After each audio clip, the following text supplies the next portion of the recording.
What's up, guys? It's NW Super here, and welcome to Calamity Crusade 21. We're here for another host for BBCF action here, too, and good luck to the guys in Frosty Fausti's who is competing right now, too. But other than that, the ones that don't make it over here, we have also a BBCF tournament going on, too, so in case you miss, people miss the action here, we can always have this available. And also, thanks to Rollback, too. So, anyway, this is Super here as the streamer here, and we got two of our commentators, Grimgor and Kesha, who are from the Central Clash, and we're gonna have them commentate. So we'll get things going, we'll get things started. So here are our commentators, Scrimgor and Kesha. Are you guys available? I'm Scrimgor. I'll be commentating the tournament here, hosted by Servant Calamity Crusade 21, I believe. So, yep, correct. Yeah. I'm glad to be here. Thanks for having me. Yo. All right. Hello. Welcome. Let me get this lobby going too. I am joined here by my friend Kasha. So so those of you who've seen our tournaments before, we've commentated a decent bit in the past. We always have a good time, and our good friend Serpent here asked for some help, and here we are. So it'll be interesting to see how this tournament turns out. Yeah, for sure. It's been a little bit since we've gotten to commentate about Blazblue, so I'm always excited for any brackets we get to talk about. Speaking of brackets, have you taken a look at the bracket yet? I have. I was taking a look earlier, and of course not everyone, a lot of players are at Frosty Faustings right now, but this is still a pretty stacked bracket, I would say, so it's definitely not easy to crack into that top 8. A lot of really strong players in the bracket, so hopefully we'll get to see them. Speaking of strong players, who do you think is a name to watch out for here? Well, we've got the Kokonoe duo who has been tearing it up since Rollback started. Lord Mccot and Banana Ken both putting up really good results so far. Adroth has also been doing quite well, and I am personally interested in seeing how Jukebox Haru does, because I haven't seen him play in a while, but Kagura is always a really fun time. Those are some players that I'm looking for, and one more to add. I think Metalwolf has very recently done a lot better than usual, so good to see the improvement there. Oh, hold it. Let me fix that. Let me get the auto skip going. Everyone, auto skip. We seem to be missing one of our commentators. Yes, I am joining right now. But if you're accustomed to the okay, never mind. You're now. I was like to make a quick shout out to my fellow Tager bros out there. I think there were 2 Tagers in this tournament, at least from what I saw. With Molotov and Most, so I'm a little biased here, but good luck, guys. You'll need it for sure. It's a very scary bracket, very anti-Tager, but I'm rooting for you. But right now we do have Tomtom and Mace here, ready for the first match on stream. So I believe we're ready to start. Yeah, right. Yes. We're ready to begin. There we go. I do know Mace is a Juve player. I'm not familiar with Tomtom though. I am not either. I always like seeing new names. I think I remember. He is the Kagura player I know. I just realized. Okay, so Kagura versus Juve. I don't really know how this matchup goes, but we also do know that Kagura definitely struggles a lot against some of the faster characters. Yeah. I don't think Kagura has very many scary crouch confirm combos either to take advantage of on Juve.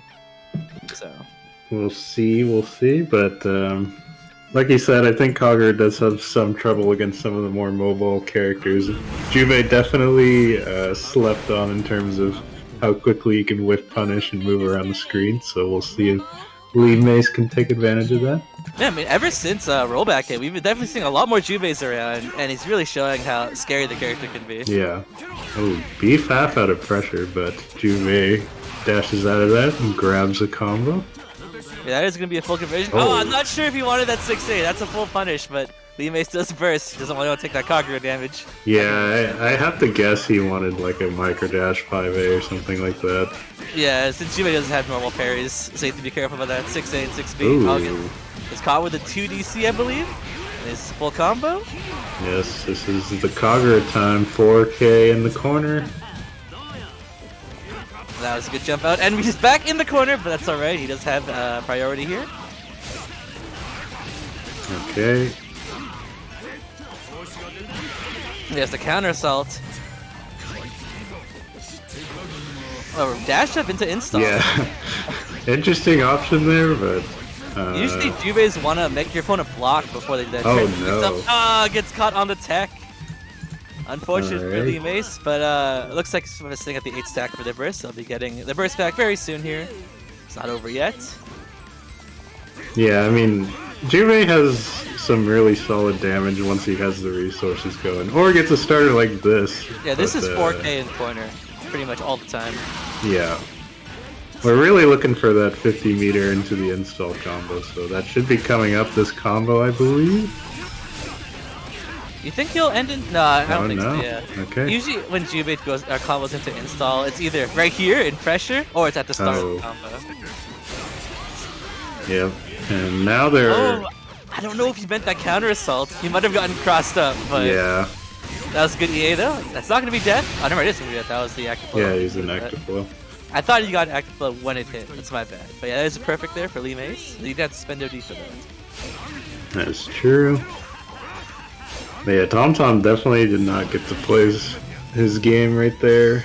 And sometimes that definitely happens when you're the slow, hard-hitting character, so...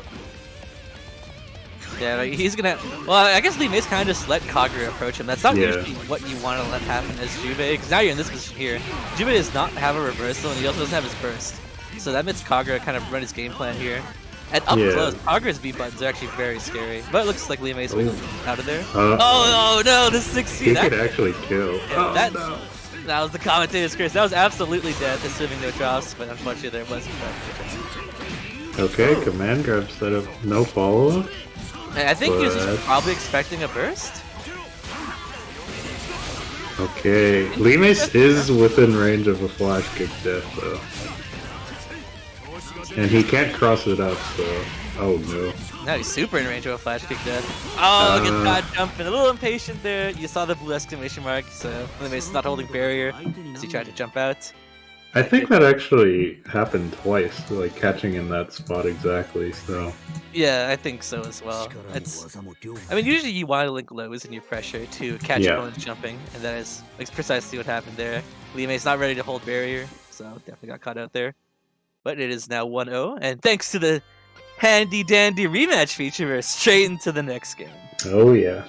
That should definitely speed things along, so thank you Shinny for releasing that patch. Much needed.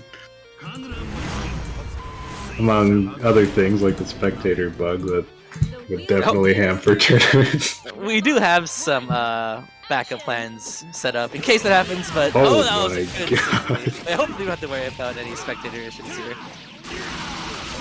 Going right over the 2C there, I like it. It's unblockable! Unblockable. Oh Oh my God. Unblockable.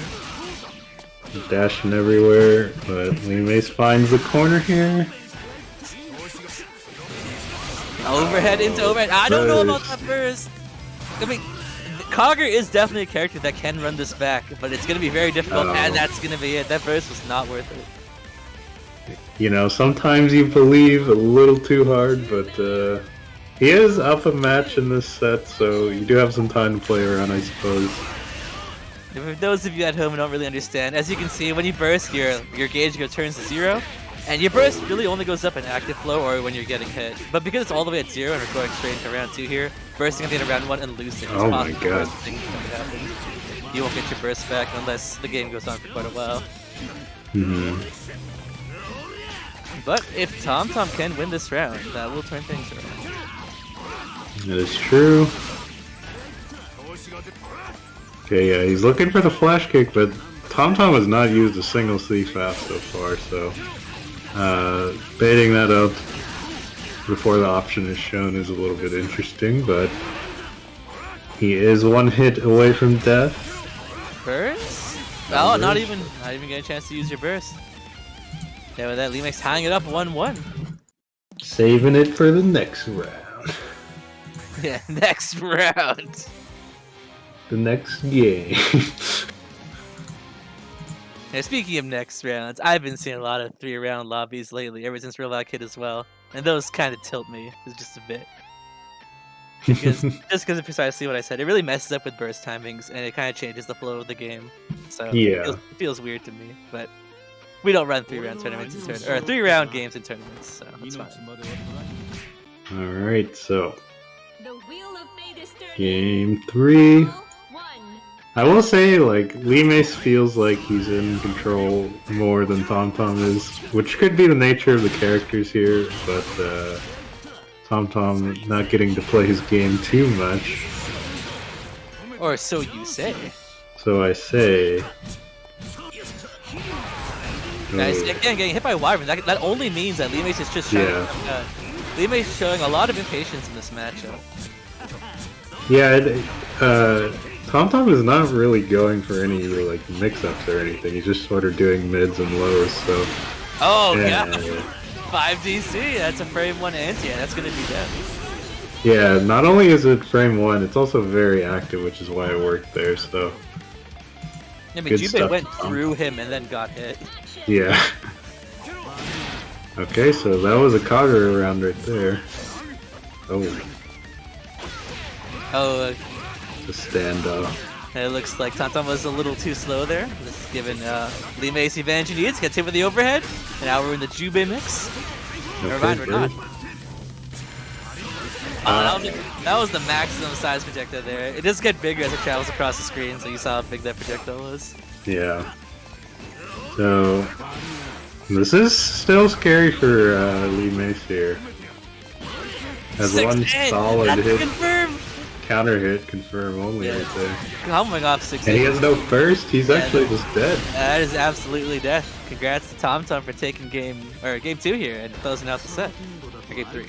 Yes. Good stuff, good stuff. A little bit of impatience from Mace ended up costing him, unfortunately. Yeah, we've been seeing a lot of impatience. Like, I can get like being afraid of Kagura because like one hit's like almost 4K or more every time. But you got to be careful because Kagura doesn't have the best mix-up. He excels in like catching you hitting a button, so we're trying to wiggle out, and that's exactly what happened to Mace there. Yeah, and we saw it right there in the replay. Mace basically just said, "I'm gonna end neutral right here and just dash at you," but Kagura JC, quite a large button, just kind of stuffed that out and netted him the win. So very nice stuff.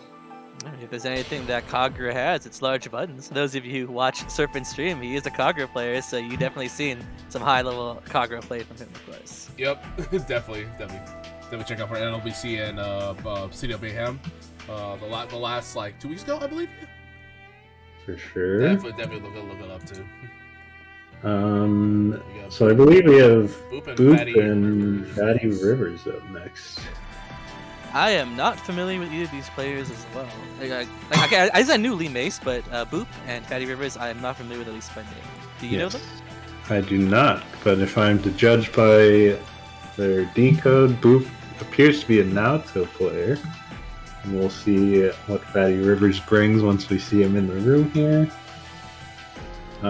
Just a quick check on the bracket, we see Banana Ken has 2-0 lethal, or LX Ball. Sorry. Adroth has 2-0 Sorial. Euchre 2-0 over Cold Fusion. Soda like a 2-0 over Smesis. Noctis 2-0 over Inferno. Reiko 2-1 over Whisper. And Eric 2-0 over Harmless Curve. Oh, Reiko. I was actually fighting Reiko earlier today. Let me fix that. Reiko. Reiko, they're a Rachel player. Okay. I always like seeing Rachel. Oh, that's should be. And winner of this match will move on to fight Ryukasim, a strong Hawkman player. But we'll have to see who gets to Let me see match. if there's like anyone available.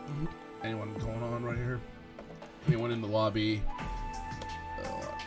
There is this bracket's pretty interesting to me because there's like half the players I think I've heard of as strong players, and then the other half is players I'm not as familiar with or just don't know straight up. So I'm excited to see both sides of it, where I get to see new players who could be strong and I just haven't heard of them yet, or we get to see more of the high-level players that we know.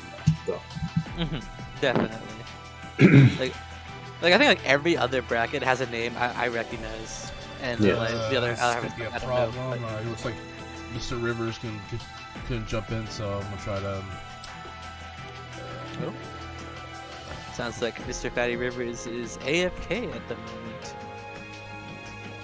Yeah, it looks like he's having trouble connecting, so hopefully we get that sorted out. But thanks to everyone in chat for hanging there. Okay.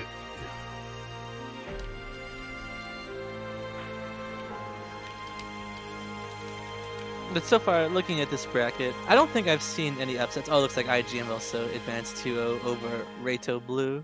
I have a lot of 2-0s. Like, I think there were only 2-1s. 2 games that were 2-1s, and one of them was the one that we saw on stream. So that's weird. Yes. Alright, we're gonna have him play him off stream, so we're gonna have to get like an expert set of people. Who else is available? Alright, it does sound like we'll be having them playing off stream. Unfortunate. So let's but... get let's get like Metalwolf over here. Okay. Metalwolf So it looks like we'll be doing Metalwolf versus Shinigami. I'm not familiar with Shinigami, so hopefully we'll get to see what they bring. Metalwolf is the my player, right? Yes. My very strong character for sure, very scary too. And I know Metalwolf is one of the my players to watch out for, that's for sure. But we'll see how scary Shinigami is. You know about Shinigami, right? Like the gods of death. Maybe he'll live up to his name. Yeah, it looks like Metalwolf's gonna have a hard time. He is having an upgrade problem, so we're gonna have to like Metalwolf might not actually make it through the bracket, unfortunately. It looks like Shinigami is a Jin player. Oh, interesting. So, Jin versus Mai. I know a couple Jin players, and none of them like this matchup. Well, you know, I'm gonna be real with you here. I don't think I've met anybody who says they like this matchup. No matter who they play. That is true. But Jin is normally a character who thrives on having large, disjointed normals and neutral. But Mai is one of those characters that outranges him, so I could definitely see some frustration on the matchup there, but we'll see what each player brings to this one. And Metalwolf, who I mentioned earlier, is one of the... You know, there's like a group of like really strong Mexican players that comes out to these tournaments. There's Metalwolf, IGM, Julio, Evil Sheep. Shouts to AFI man. Yes, shoutouts to the scene. Always grinding, but I think for a long time Julio was always considered to be like the top placer there. But I think pretty recently I've heard Metalwolf has been outplacing Julio in some of the tournaments. So shoutouts to improvement. As a 9 player yourself, you can attest to how rough that matchup can be. 9 versus 9. That is true. It is definitely not a simple one, that's for sure. But we've got Jin versus Mai.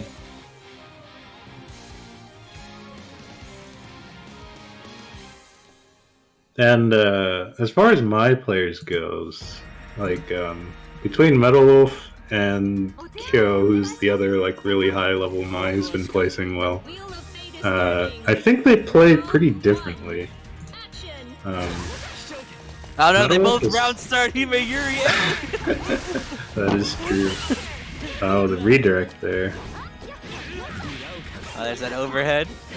This is the distance where Jin actually cannot contest the 5 AC. So it's actually very hard for him to do anything about this. That applies to a lot of the cast too, though, to be fair. Yeah, I don't know many characters that can contest her at that range. But as we see this, he can go into super here. Yeah, that's going to be it. A very fast round 1. Shinigami didn't really have a chance to really do anything. Yeah, he tried running some of the standard Jin stuff, which is like zone them with fireballs and try to get them to run into them, but the redirect on my spear projectile got right around that pretty quickly. Nice UC, that's going to be a full conversion as well. Oh, into a little slow on the reset, but a reset nonetheless, and now we're in the corner here. No. And Mai can combo off JC on counter hit like that. JC, very strong button, great for cross-ups, great to airs, and also, as we can see, it can also lead to a full combo. Yeah, this is quickly turning ugly for Shinigami here. He's got very little resources left. And the tipper spacing right there allowed him to get the full combo into the kill, so very nice there. So it's a very convincing round from Metalwolf. We're going to see a lot of adjustments from Shinigami here to turn this around. That is true. But what would you think he would have to start with? Man, it's hard to say because of how fast the rounds went. Usually you want to look for things in neutral, or at least that's how I think about it, as to what to adjust for, but it felt like Metalwolf pretty quickly won neutral. I don't think the icicles are working out too well. Yeah, I mean, Mai, a very mobile character, so Jin's linear projectiles doesn't really work. There's the air grab reset. Shinigami also already down a burst too, so he's gonna have to take this. And we're going to the corner too. He's rolling into the corner. No. That's gonna be the round. Yeah, assuming no drops here. It's just all slipping through so fast for Shinigami. I mean, Mai definitely average to above average damage there. And when you throw in that super, that's gonna be a pretty solid 4K right there. Just enough to close out the game. And looks again, once again, as I was talking about that, we're in the corner. Shinigami having no burst available. I've seen this show before, and Shinigami is not a fan, let me tell you. Oh no, gets caught with the tech. Okay. Not quite the time to do it either. You gotta make Mai whip a button, and that's could be it. Metalwolf spending VOD here. And that's it. Very convincing for Metalwolf. Yes, unfortunately that was a very one-sided match, but sometimes watching those matches are also fun. You just want to see someone absolutely get run over. That's the joy of a fighting game, right? That is true. That's why at least half of you play fighting games. You set players out there. It hurts. It hurts to hear that, Kasha. Alright, so quick 2-0 for Metalwolf. He'll be advancing to face Adroth in the winners round 3.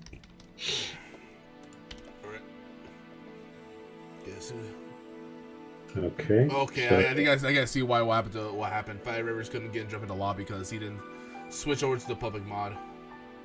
That's interesting. I mean, he hasn't really been on Blazblue since. Here's the man of the hour, the other Conqueror God. Yes, Haru. Oh, Jukebox Haru. Yeah, speaking of very strong Kaguras, Haru is definitely one of the names to watch out for if you want to watch some high-level Kagura gameplay. That's true. I know he isn't usually super active on that play event, so now that we're in the rollback, it's nice to see him come out. Fall 14. That's like. Alright, so Reiko, the Rachel, as you said, Haru on Kagura. I can't imagine this is a great matchup for Kagura, but as we know, the player skill can definitely make a difference here. Absolutely. I do feel like Blazblue, while not perfect in its balance, is balanced enough to the point where you can pick the worst character in the game and beat the top tiers. It's not like it's an impossibility. It's just pretty much indicative to how much harder you have to work, but absolutely possible. And I like that about this game. For sure. So we will see. I forgot Haru uses this color. The classic Haru color. Good golly damn it. An insult to my eyes, for sure. It definitely is. Oh no, okay, 2C starter, and we're near the corner, so this is gonna hurt a lot. Any Kagura's C starter is leading to 4K or higher, almost 5K. Ouch. Okay, burst from Reiko, he really wants to keep the corner right here. Block on the instant overhead. But no block on the regular overhead, it is a little tricky. Alright. Oh, unfortunate. It rapid that, but George was still there waiting. Nice ODR right there. Now we're going straight through the Thorn Iris. Hitting the button. Yeah, not quite the right time to hit a button there, but you know, Haru did have to spend OD there, so we're not in a terrible spot. I like how both players decided to throw projectile round starts. Oh, point blank Lobelia there, but trade, but the damage does add up on Rachel far more. Kagura's normals do a lot of damage. These two C's are hitting her so much. Oh no. You don't even need a combo. We're just going straight to distortion, locking out the burst, and getting Haru game 1. Is that a good old 3 hit into 4.2k? Okay, so really fast match again. If there's one thing I can say, it's that Haru's playing quite aggressively, like throwing the 2 Cs out, and they're definitely catching Reiko off guard. Well, Rachel doesn't actually have to approach this matchup at all if she doesn't want to, so Kagura's gonna have to try to be a little more proactive to get things going. Okay. Grabs the instant overhead this time. 6A on the ground, but just fast enough, as Kagura is not known to be a very fast character. Okay. This is the Rachel gameplay we all been waiting for. Okay, speaking of set play characters, right? Yes, but not too much after the initial George hit, but Reiko does find a counter hit confirm. Should be able to pick up the kill. No, that won't kill. Never mind, I lied. Just with the double bottom blue, that scales the combo very hard, but I guess Haru just barely had enough HP to not survive. That is true. That was only like 3k though. Okay, nice. Going over the firewall. 2C again. Oh, that caught me. I thought for sure he was going for the side swap there. Triple stance cancels. And interesting interaction there. I didn't actually know that, but the fireball actually pushed George backwards. But solid hit confirmed from Haru here. There's a full conversion, almost a full conversion, sorry. But next hit will kill Reiko. That's what you see though, that's the reversal. Yeah. And we got active flow as well. Okay. Watch out Going for George. Straight He's in. approaching. Okay, he's going. Oh. There's the burst. Haru doesn't want to lose that. Oh no! He's gonna have to stall you. Give Rachel a full wind as well. He's gonna rip it. Yep. Not gonna kill? Oh no! Technical too much there. Oh my God. I'm surprised that Reiko didn't just panic 6A there. We saw it like a few seconds earlier, but Reiko did not go for the second 6A. Again with the projectile. Oh no. Okay, killing George off the table there. That is a hit right there. There's the overhead. Empty jump low. Very nice. That could potentially be death as well.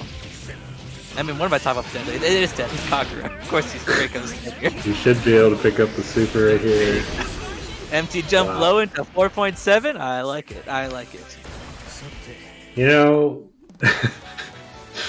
I'm not sure what I was expecting from the matchup, but that is definitely not what I expected. Haru basically just W-keyed straight into Rachel there.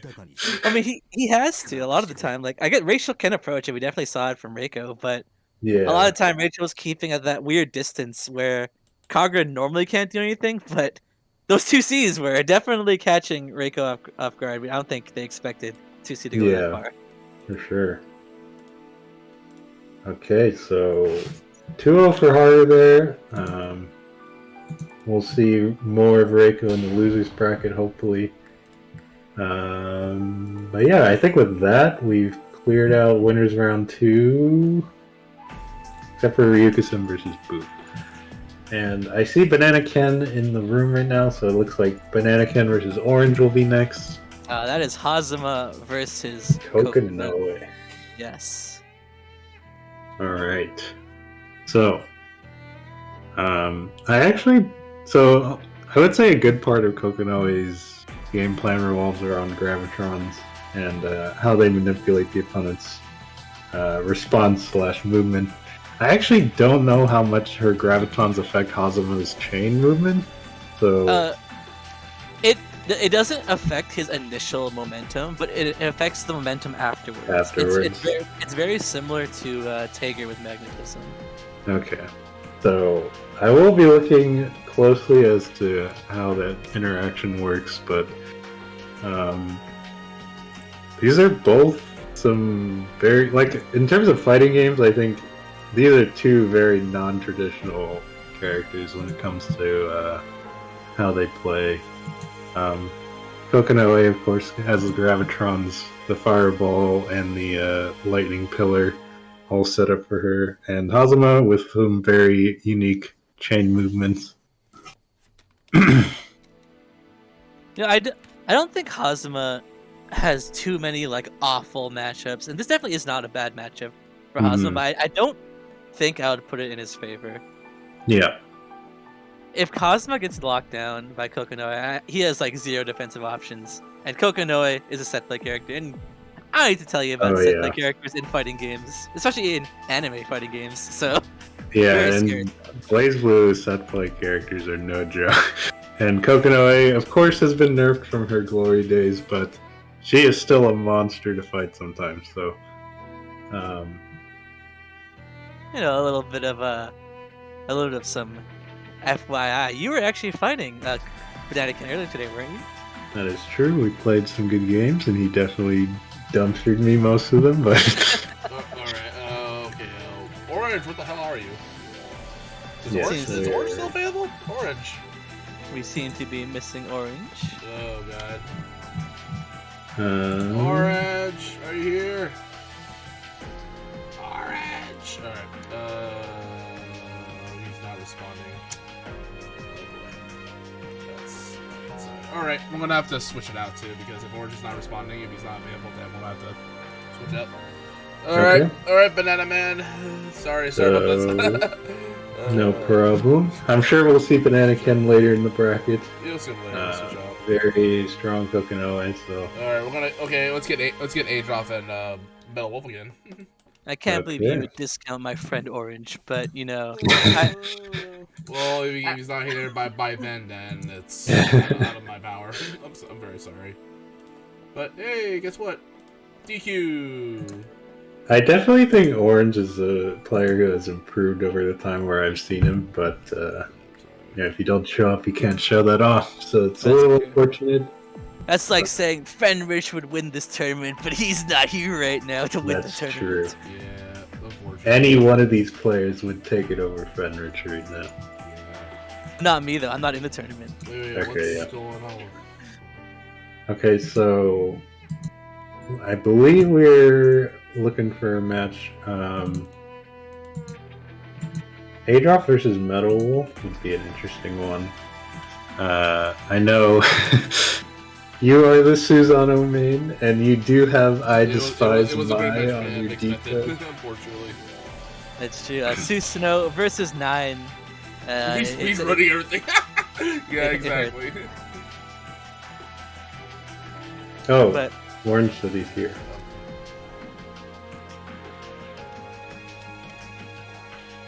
Oh yeah, Orange is here. Oh my god. Oh my god. Alright, hold on. Okay, never mind. Just play off stream for now. Yeah, that's the better call. Yeah, play off stream. Just play off stream, please. Unfortunately, you won't be able to see the matchup we were just talking about, but you can all imagine in your heads how Hazama versus Kokinoe would go. Yeah, let me fix it right now and whatever. Just imagine Banana Ken raw golden taggering Orange like 4 times in a row anyway. But yeah, we have Adroth here in the room, your fellow Canadian Susano against Metalwolf, who we saw just a bit ago. Yep, reset the match here. There we go. Now we see Metalwolf over here.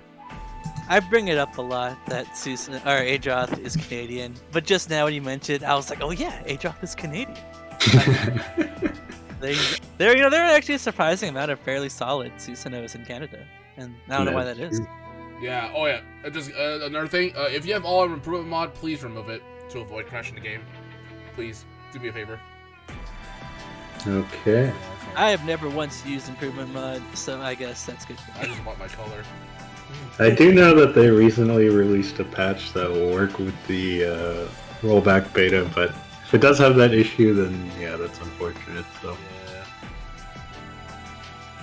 Because here in PC land, we all love our custom palettes and music. I definitely need my custom music. Right now, while we're waiting, I'm just jamming out to Must Die in the menu. But oh my god. Custom palettes. I personally don't use them because the Susanoo color I use, like, it's perfect essentially. I wouldn't use anything else. I'm not creative to invent something cooler. So. That is fair. But yeah, okay, we're here with the match: Adroth versus Metalwolf. Can we call it CA Adroth for his gamer hold or gamer tag? Yes, maybe. I do know Adroth is also streaming his round. I was talking to him earlier, so we shall see if he can pull it out for his stream as well as the stream here. We got the purple fight here. Both characters in their purple getup. Okay.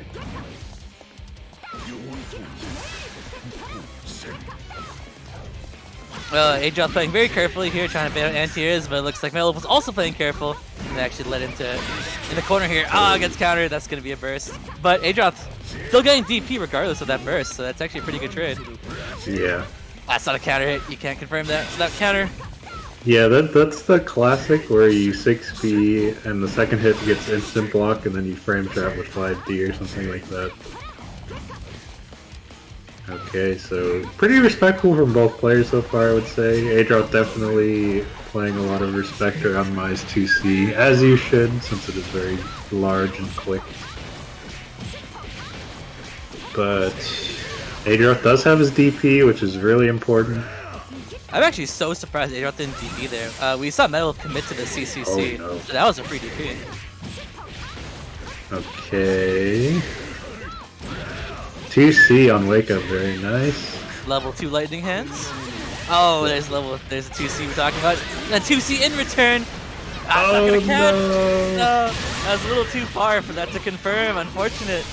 He had to confirm straight into Grand Viper if he wanted that to connect. I think he was probably looking for a kill confirm route there, but unfortunately it does drop.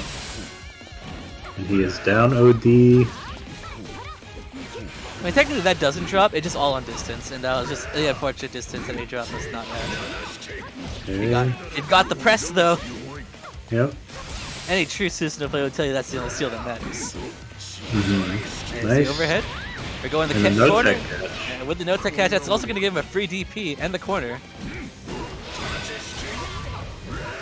Grappling to keep the pressure up. Okay, he's really looking for Metalwolf to bite, and he finally catches him jumping, although it's a blue beat, but we'll take it. Rolling out, but still in pressure here. Gets caught low again. There's that 2C. Adroth getting a little impatient there. He was baiting on the 2Cs earlier, but not this time. Okay. Dispensing those mids. 6B forcing the burst off Metalwolf here. That could potentially be really bad if Adroth can take this round, but it's looking like it's going to be harder and harder as this round goes on. There's the OE. 5C. 5C. Oh. Going to Astro? Yeah, that was the best choice. You can't drop the combo at that point. Very easy free confirm and guarantees death. So we get the first Astral on stream here from Metalwolf. You love to see it. But yeah, I think as far as that 5C goes from Adroth, I have to imagine he was either mashing lightning hands or pressing DP and misinputted or something. But my guess is honestly lightning hands. I was thinking 2C and you got some kind of weird input, but I guess it's kind of hard to cross up 2C. I don't know. But with Mai was already in the air, that was just my guess. Yeah. But Metalwolf looking pretty comfortable, I would say. He's up a game.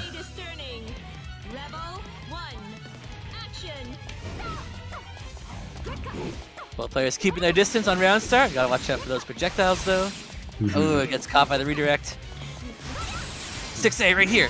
Yeah! Adroth, my man. Was not ready though for the guard. Yeah, the guard break. You gotta be ready for the barrier. Ooh. Okay, he's bursting here. But that is a full punish right there. Not a huge one. If you want to make Susanoo sad, have your OD ready for any of his C or D moves, and they'll go through 100% of the time. It's a free punish. And also good on Metalwolf. No, it's not there. That's 6C.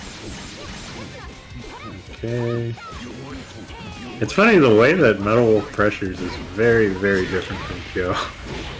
3C counter hit though, and this should be Sand Kick. I mean, it's a good pressure extension tool, though we haven't really seen Adroth taking advantage of it. Like in the previous game, he rapided sword rather than using sand pressure. Yeah. There's the crush trigger. Susanos are always going to be looking for that once you're in the corner. You gotta be careful. Yeah, and he has sword here, so next confirm will definitely kill. That's Nice. Oh, fantastic response on the EA there. I didn't think he had time to do it.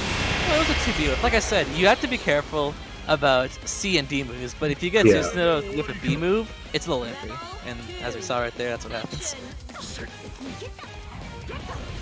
Okay, nice 5B, and this is going to be a lot of seals, assuming... Yeah, there we go. Yeah, that's 3 seals, and also like a good chunk of damage too. Yeah, so Adroth looking good this round. Got a lot of resources to work with. Again, that was a great OD. Remember, you gotta watch out. Susanoo C moves or D moves. And again, we saw Metalwolf aware of the 3C. That's a full punish. Baits the DP as well. Okay, you know, there's still a lot of life on the table for Adroth. Probably 2 or even 3 more combos to kill him. Nice grab tech. Oh, not ready for the second overhead. This won't kill, as you said, but maybe next confirm will. 2C with. He has the neutral button now. Oh. And here though. And with the 100 BA to confirm, that's going to be the round. That was a good response from Metalwolf there. His JA is normally a really, low recovery move, but... And we saw Adroth definitely got caught up there. He wanted 2C, but he got 3C there with Metalwolf behind him. I gotta be ready on those barriers. Yeah. For some reason, that could be really bad. For some reason, she can break your guard like that. Oh, and we're converted to throw. It won't be it yet, but Adroth in a very dire situation right now. That is true. Nice jump out on the grab, but he super jumped so he couldn't get a full punish. That's not a punish, so Adroth continues his turn. Watch out for the... Okay, good. Aware of the unblockable. Ooh. Okay, Metalwolf returning to neutral. He knows he only needs 1 clean hit here, so... Great tech on the throw. Adroth's got the hands now. He's ready. This is comfort zone. Good fuzzy, but no confirm off that. That's hard to confirm off of at that distance. Oh. Okay, this could be the 2C that he wants here. He is 1 super from dying though, so that is really something he has to look out for. He's getting all his seals, and actually at this point, a confirm can kill from Susanoo depending on the starter. Okay, no super on the table, but he has to burst here. Oh no, no confirm, unblockable. Nice, ready for the redirect as well. So 10-3 here, 15 seconds on the clock. Another counter still? Oh, he could have punished that. That was actually punished. Nope, just gonna keep his distance now because with 10 seconds on the clock. 10 seconds. Oh, yeah. Runs into the 2C. Adroth had to approach with only 11 seconds left, and Metalwolf had the life lead, and Metalwolf was ready with the 2C. Unfortunate. Yeah, 10's the last round right there, but Metalwolf does take it 2-0. So. Excellent stuff. And you can see it on the replay here. Yeah, that missed dive kick punish could have been it, actually. Yeah, right there. I guess he wasn't so sure that it would have forced the block. Because there's like the invisible shockwave is actually what makes it plus. Yeah. But Adroth thought it might have hit him, or maybe just reacted too slow. But if it was wearing like a 5B right there, that would have been the game. Unfortunate.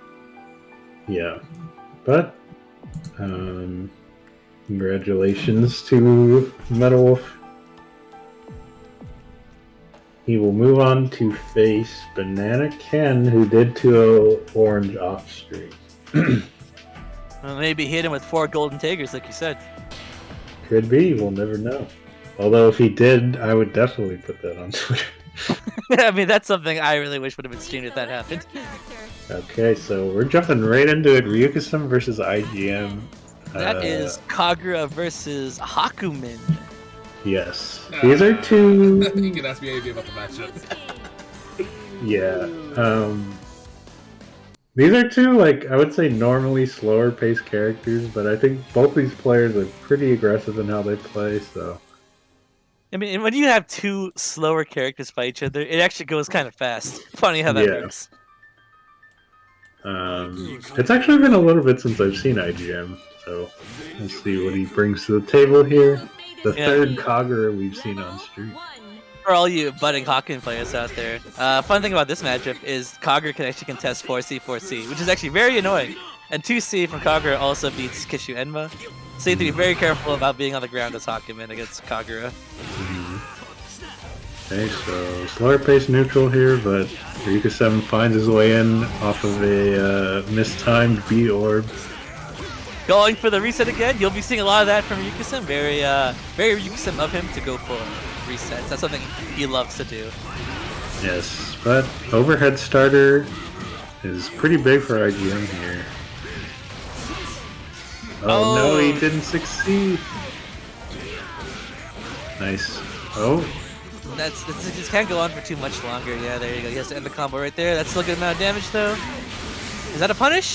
No! Was that Kishu I have Enma? to imagine he wanted Kishu Enma. That's like the double tap A right there. Right? Yeah, I guess so. I think he probably just inputted us a little bit too early before the OD activation ran out. But IGM up the round. B-Fast in your classic. Oh, that was almost really scary if that 5C connected, but a little slow. Kagura not necessarily the fastest character. Okay, 6B, watch your head, the classic. 2C, not sure about that. The Kagura's do like going for 2C into B-Fast. It's already starts the charge, but that's gonna be... Oh! I was gonna say that's gonna be it for the round, but... Yeah, I mean... There's practically no health left, but Kagura, well, gets hit in the face. that was a really good block on the Kadamos there. That's very hard to block if you're not aware. The Kagura can only do it off of 6B, so... no. That's good awareness on Ryukasim. A little impatient with that 2D. Oh no! Yeah, you do have to be careful using Firewall OT against Hakumen. Wow, Hakumen cannot. Ah, there it is! No! It's a lot of damage for sure. Not enough to kill, but... Nice. DT1 or 2. When Hakumen parries a projectile, it gives him invul. He doesn't actually do the grab, but that was a good OD from Ryukasim, and that's going to be enough to close out game 1. Yeah, I respect going for the risk there for IGM, but with the resources on the table, that was just an easy punish for Ryukasim.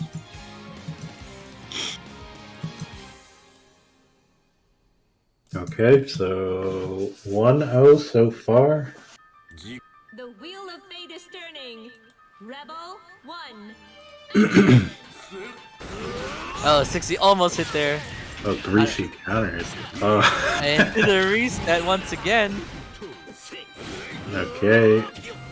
No Magatama to work with for him here, but... Ooh, great 60, sorry. Yeah, 60 is a little unwieldy to use, but did find the timing for it. Oh. Looks like both players keeping their distance right now. Good void. IGM running into the void. Not quite Did the he first. stance on wake up? Is that what I saw? Okay. Spending all the Magatama is a reset, yeah. There's no physical way you could have comboed off that, so that was absolutely a reset. IGM not ready on that. Oh man, sending OD for the reset, but he does get him around right there. Ah, I'm surprised at beat Wyvern. Okay. No Magatama, so not a great knockdown, but... Uh-oh. You're getting a little impatient from IGM here. It's Yeah, really starting to cost him. Next confirm. Could kill depending on Magatama, but it'll probably be 2.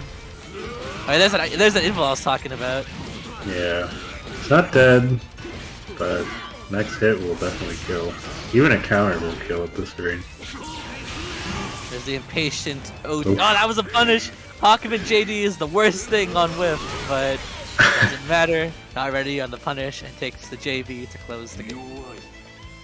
Yeah. That is 2-0 for Ryukasim, and IGM goes down to losers. But you know that actually sets up Ryukasim versus Haru next. So you thought More one Kagura Kagura. was bad. Now we got 2 Kaguras. Okay, so with I swear to God, I that, was not ranked. I promise you. I just picked whoever was on there too. So. I mean, if IGM had won that, we'd have seen a Kagura mirror. There's no more Kaguras now. We have like Tiger and Adroth now. Oh, so I guess that's who we're up against. We're watching next. Then it would be Mast versus Noctis. yes, Mast versus Noctis. Noctis. Why did I say Noctis? That's League. Okay, this is a weird matchup. Actually, And this is actually one of Tager's few matchups where he doesn't get absolutely stomped. It's definitely I would lean it towards Azrael, but just barely. Tager does have the tools to actually deal with Azrael, funnily enough. Wait, did he just willingly pick Motorhead too? Maybe, but Wow. luckily I have this song modded out, so I don't have to suffer like you guys do. Oh, it's just silence for like a minute. It's definitely silence for a minute. Oh, I got goodness. Devil Trigger playing. Darn it. Alright, well, already I'm The wheel of fate biasly rooting for Noctis for this song choice. Yeah, for that choice, yeah. I'm rooting for the. Oh, That was the optimal confirmed, so good on Noctis to burst there. Though 60 is one of Tager's jump cancelable moves, so you really gotta be careful about burst in there. That's the reset, but does not work if you tech neutral. It only works if you tech back, so good awareness on Noctis. nice growler. But he is magnetized still, so Tiger does get to play his game. 3C. Watch your knees. Oh, that was a great 360 V, and we're going for the full conversion here. Okay. But it's a reset is the question. That is a question that... Okay, tech trap. And that was the no tech trap, but even then, Moss is ready to bait the DP, and that's gonna close out round 1. Alright, very good stuff so far. I'm 5C surprised. stuffs 3C. Yeah, I'm surprised that beat 3C. Oh. I'm interested in that choice. 5BB is +5, so I'm surprised Noctis did not continue his turn. Oh no! Oh, that's not what you did! Double That's oh not what you no! did! Triple oh no! Oh, stop it! Oh, good God. What did I just saw? Oh my God. That was a Tiger round. That was definitely a Tiger round. I was just about to say, like, I'm interested in seeing what type of Tiger Most is playing, because some of them really like going for resets, and some of them play a very clean, like, knockdown heavy style, but... Well, the most optimal way to play Tiger, if you ask me, is you have to do both. Yeah. If you get your opponent to realize, oh, he's going for the knockdowns, is when you start, like, one round, bust out all the resets, and they'll hit everybody, I guarantee. Yeah, I mean, it kind of worked like that round 1 to 2. Like, round 2, he definitely just went wild with it. Okay, we're getting the timer scams here. There's no way Probably you can, just for corner carry. well, there's no way you can scam at this health. This is a reset attempt, yeah. no. Oh, you could have confirmed that. That would have been sick. That was almost really sick. Okay, yeah. Good on Noctis to jump here, but he's just not getting to take his turn. I don't know about that from both players, but it's kind of a scramble here. Looks like Noctis has the upper hand, though. Oh, Ouch. no confirm, but That'll be it for sure. I don't even know what was happening there. I can't even commentate that. Yeah, I mean, Noctis does not look comfortable in this matchup so far. Which is interesting because, like I said, Azrael plays this matchup just fine. On top of that, I'm pretty sure Noctis knows a little bit of Tiger. That's a good no tech punish. I didn't know you could pick up like that. Uh-oh. Oh, Ouch, 5C, this is gonna 16? hurt. Yeah, this is 5k. Okay, yeah, so good on burst from Noctis there. Oh, hair hit, so no full confirm. To 3C again, we're going to the corner. Nice. Confirm. Oh, that's risky. Usually 6A is very good for baiting out your mids or your reversals. But if Tiger just woke up 720 there, that would have been sad. But that should be the round. Should Let's be go it. Blackhawk. Blackhawk Stinger. Nice. Okay, so I think Noctis really needed that. Not just because he was gonna lose the whole set if he lost the round, but the confidence thing, right? Yeah. The sledge anti-air. Better than his real anti-air. Sometimes. And that's how you catch Azrael's backdash. No. This is what I'm saying, right? You start busting out the resets when they least suspect it. He's gonna do reset it again. He's gonna do it again, yep. Nice confirm. Or, recognition. 5A. Nice. Oh, that's punish too. Oh, he dropped the combo. That's actually dead. He's dead. Just grab into anything here. Yeah, that's gonna be it. Ouch. Okay, so Tager pulls off the win, and that is actually top 8 for Moss. So he will be the first one in, I believe. Right here we got the replay 5A anti-air. That was a good 3C though, and that also punished the burst. You can't really be bursting when your opponent isn't close to you like that. That's why bursting Murkumo is such a bad idea. But unfortunately, you did see the drop there, and that was actually going to cost Noctis the whole round and the whole set. I'm pretty sure he RC'd and wanted JC, is it, to come out? Usually, well, JC or JB work because you kind of hit them as you're falling, and then you can punch them. So, unfortunate for Noctis there, but you know, more chances in losers bracket. But we're hopping right into it. Lord Mccot versus Arclancer. Set players. You know, we went from like the close range gorilla characters, and now we're going straight to set play. Hey, Tager is an intellectual gorilla. He's like Winston. I think that was his name, right? The gorilla from Yes. Yeah. A literal gorilla. I mean, I remember in like the Blazblue anime, like Tager, like he like walked on his hands to run away, like an actual gorilla, kind of like his like 2. I thought that was pretty funny. But Tager is not here. We do have Mu12 and Kokonoe. This is a little interesting because in theory both characters have time to get their setup in neutral if they choose to. Or they're going to go straight into each other. Well, I think just speaking from a neutral's perspective, Mu12 definitely has the advantage with their long-range buttons. Yeah. And also her Steins go further than most things Kokonoe can even do. On top of that, she does have a DP too. So Kokonoe is going to be on the defensive for most of this game. But no punish. This is what I said, you can't be burst when you're not near your opponent. That's good 5A. This won't do that much damage, especially with 5A, but all that matters is the knockdown. If you get the knockdown, then you're good to go for the next combo. Oh, well. You know, there is something that people don't really realize against Mu12. She has a lot of, like, really fast no-tech punishes, so even the slight delay tech can be a little bit risky depending on some of her knockdowns. And that makes it very scary, too, because you have to tech just like, immediately, and then you get hit by the Stein. So that's actually a true Oki, and it's very hard to notice because she throws her Stein so fluently in the middle of her combo. Yeah. Okay, Mccot finds his hit, and he is a very offensive Kokonoe, so we will see what the answer here is. That was a good tech, and we're going back to neutral. Never mind, Kokonoe decided to end neutral there. Never mind again. We're back to Mu12 pressuring Kokonoe in the corner. No. Okay, you know, those fireball punish combos. Well, they pretty much. Arclancer got 2k damage, and Kokonoe wasted 15 meters, so. We'll take it. It's not like the cool fancy punishes, but it works. Okay, yeah, this is the scary stuff. You ever try to block an overhead or an instant overhead while that fireball's on top of you? Yeah, with Kokonoe has so many like effects going on that that's the scariest part of her mix-up, if you ask me. You can't even see what she's doing. Oh, catches the backdash with 2B. Oh my god. We're just running in there. I don't care about gravity.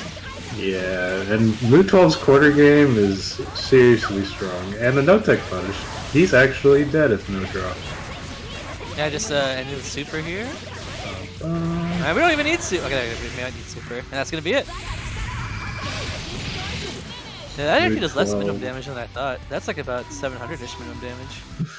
Yes. It looks like it would do so much more. It's like all fancy and cinematic, but Moot 12, the secret, like, monster of the high tier, in my opinion. I say top 10 in my opinion. Definitely top 10. Yeah, I would agree on that one. But, on my knee-jerk reaction, I don't know if I would say top 10, but I'd look at the cast. Like I wouldn't refute it, but I don't know if I would just agree mindlessly. I'd look at the cast, but definitely a strong character regardless. oh my god, I pulled her in. Oh my god. Gravity on her side. Wow, what? Confirmed. And the no-tech punish as well. Of course, in the first off. Oh no! It's disjointed, so it doesn't even set off the pillar. Ouch. Yeah, I think Mccot is really quite the offensive player, so when he doesn't get to take his turn, it's looking ugly. Okay. And he has his chance to show us what Lord Mccot has. Taking his turn here. Oh. Okay, catches him low.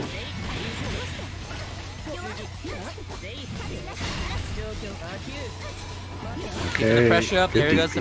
That's the first instance we've seen in Mu12's DP. That's gonna come back, isn't it? Oh no, it's not. Mu12's her laser 2d16 actually persists if she gets hit. So you have to be aware of the okay, laser there. it's coming. I was gonna say the reset's coming, but apparently I'm a liar. Oh god, that hit How did behind that her. hit? Oh, I thought that was gonna hit the burst. Failed counter mid. That would have been hilarious. Some charged Steins, definitely scary. But managed to weave the way through the Steins with the JA, and that was enough to finish up Arclancer with also down a burst. So if you get stuck in the Kokonoi mix, it's gonna be rough. That's a good teleport. And the overhead. Oh, yeah, there it is. That's what I was talking about. The laser does persist, even if Mu12's getting hit. You always have to be aware of that. Yeah, and Kokonoi 3C meets you from ranges that you usually do not expect, so be careful. And the reset. Okay, now we're gonna see just a straight up hit on the projectile. That's death. That should be death. No burst back from Arclancer. That's what I was talking about much earlier in this tournament as well, where if you go into one round with like one stack on your burst, it's gonna be very hard to get it back. Yeah. Okay, so Mccot basically stealing the set, or not the set, the round away there. Just what seemed to be like, it seemed to be in Arclancer's favor for a while, and then Mccot suddenly found a hit in the corner, and then Kokonoi things happened. Okay. Okay, counter OD here. So fast in OD. Yeah. This is a scary spot to be for sure. Oh, that was a good DP though. That's gonna give Arclancer the space they need. Good teleport. Going for the air grab, but does not find it. Just managed to dodge a 2-1-4G, and now we're going to the corner with Kokonoi in control here. But Arclancer will be getting a burst back. I don't know if they'll be spending it though. Nice DP. That's gonna be the. Never mind. Talking to I lied. I'm just a liar.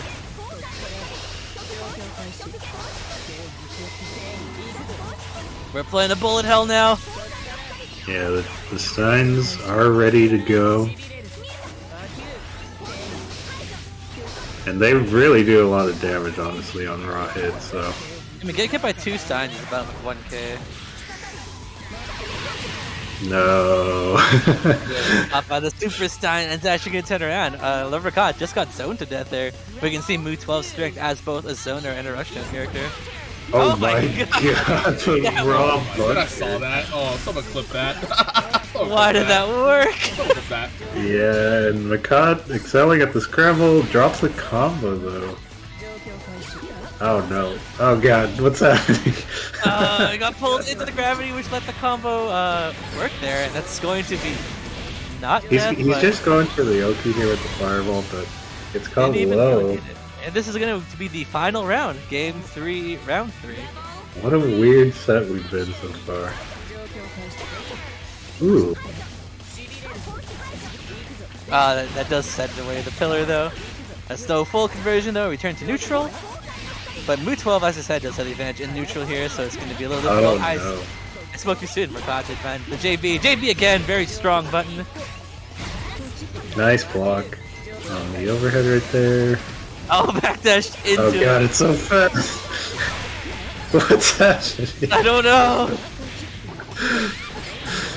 A chaotic thing. This is definitely just for the knockdown here.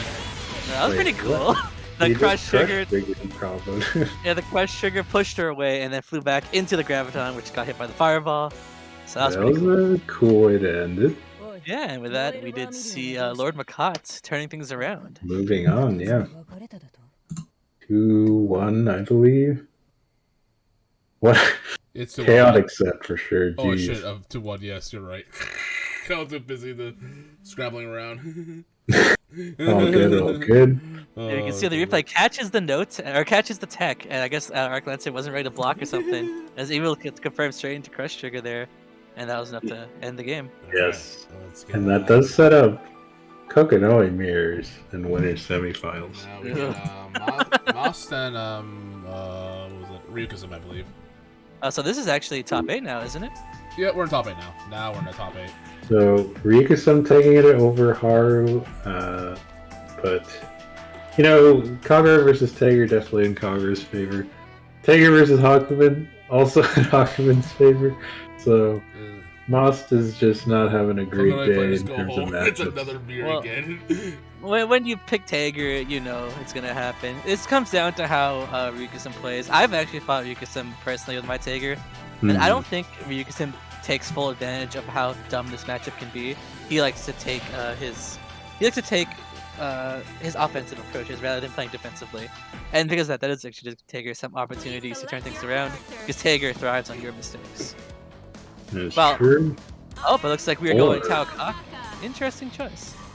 Yes, Ryukasim is a Hakumen main, but I do know he is fairly often switched to Taokaka and even Bang in tournament matches, so we will see what happens.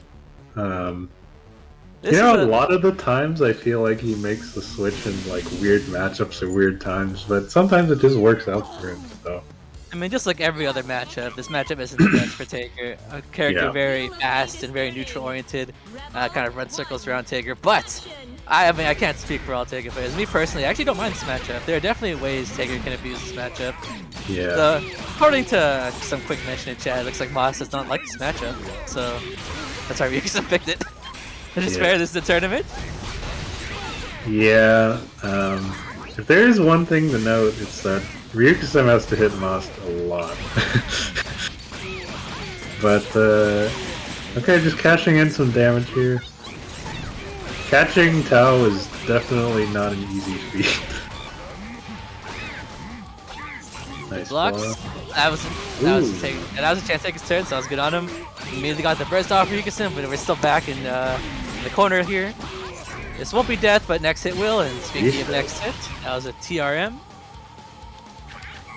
Okay, so luckily burst is off the table, so if Mask can find his hit, he can start his game plan, hopefully.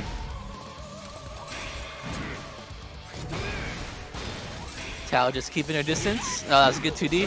2D is actually surprisingly useful in this matchup because Tao cannot crouch under 2D.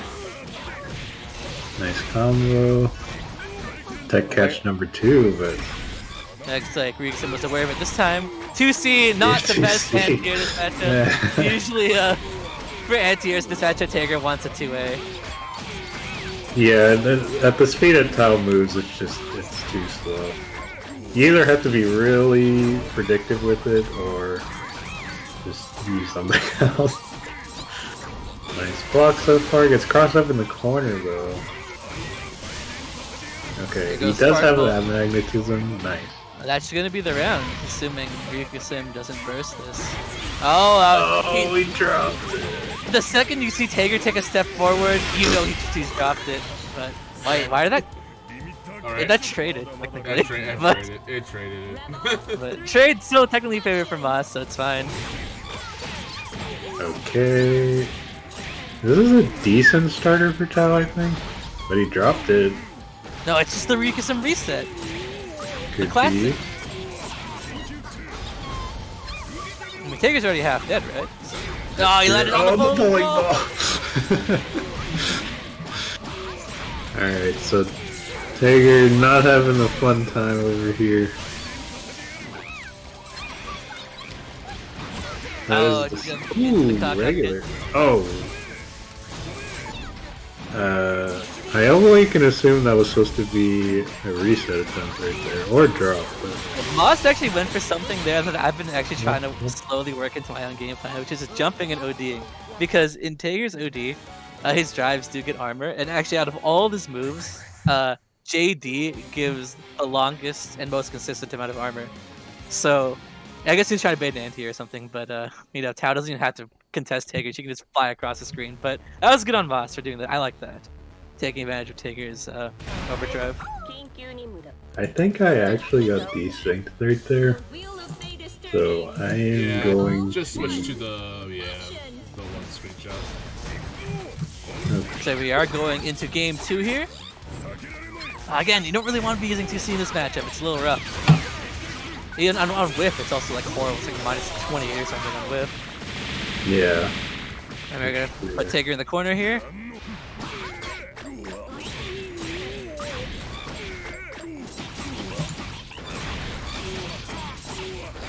Oh, is my thing my screenshot not showing? No. Oh, yeah, it should be good. There we go. That's going to be most of Taker's health now, though Tao having no heat, but it doesn't really matter. Gets caught with the overhead. That's going to be a perfect. Things looking very good for Ryukasim, but he is down his burst, so if Taker gets his game plan going, he can 2 to 3 combo Tao, depending on starters. It's just a matter of getting those hits. Trying to catch the mosquito flying around you, right? Oh, that was a good sledge follow-up. That's a full conversion here. Yeah, recognizing the short starter right there too with the combo.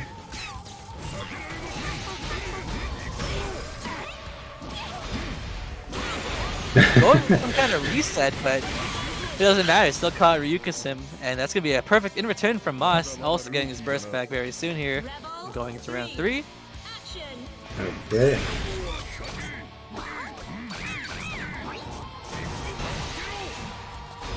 I've been seeing Moss use Sledge a lot as like a pseudo kind of anti-air. While it's not the best choice, it has been kind of working out for him, so... Yeah. The round the world bowling or baseball actually hit Sparkbolt there. That's so sad to see. I actually forgot about that. Yeah, all Tao's projectiles, which are all RNG based, they have different properties, and the baseball one in particular crosses the screen and then crosses the screen again. So they actually did contest Sparkbolt the first time through. Yeah, and he let go of Sledge a little bit early there and got counter hit.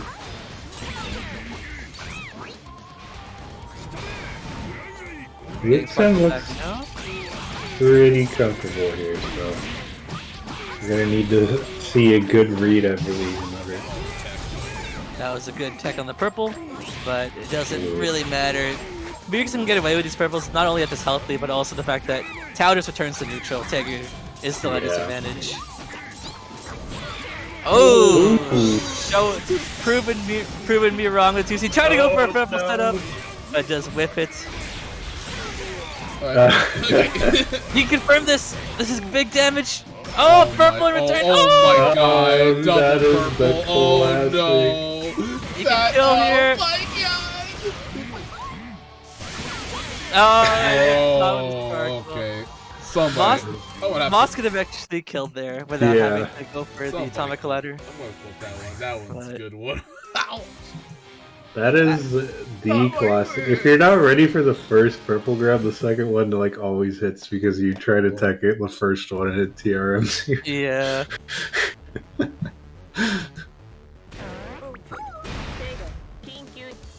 Good old classic setup. And getting hit by that, not only like demoralizing, but that hurts. You take like 5k damage or something extra. Yeah, I mean the throw is 1500 unscaled and 360B. Sorry, 360C is 2600 unscaled, I believe. So that's, I don't want to do the math, but it's a lot of unscaled damage.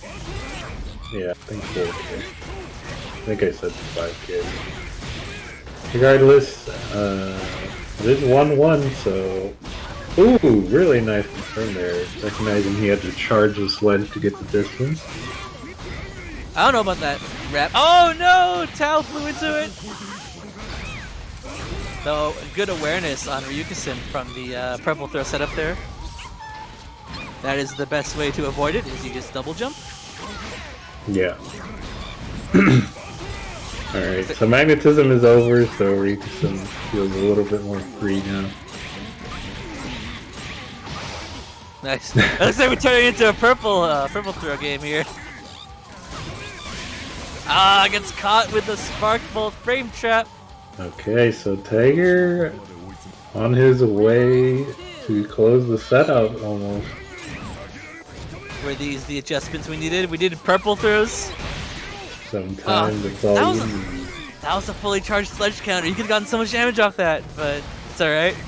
Every damage adds up. Good hit. Oh no! That's a 5C start too. That's gonna be well over 4K. Yeah, a little bit of a weird. Oh my god! Swap. Wait a second. Purples are all you needed. Purples are all you needed. I mean, he hit. Oh my god! Well, I mean, I guess Moss isn't familiar with the wrap into 360B for the kill, which is fine. It looks like he still killed with the perfect there, turning things around. Who said purple grabs weren't viable? Dude, that was 2-1 right there. And this is from the replay of my last time. Oh my god.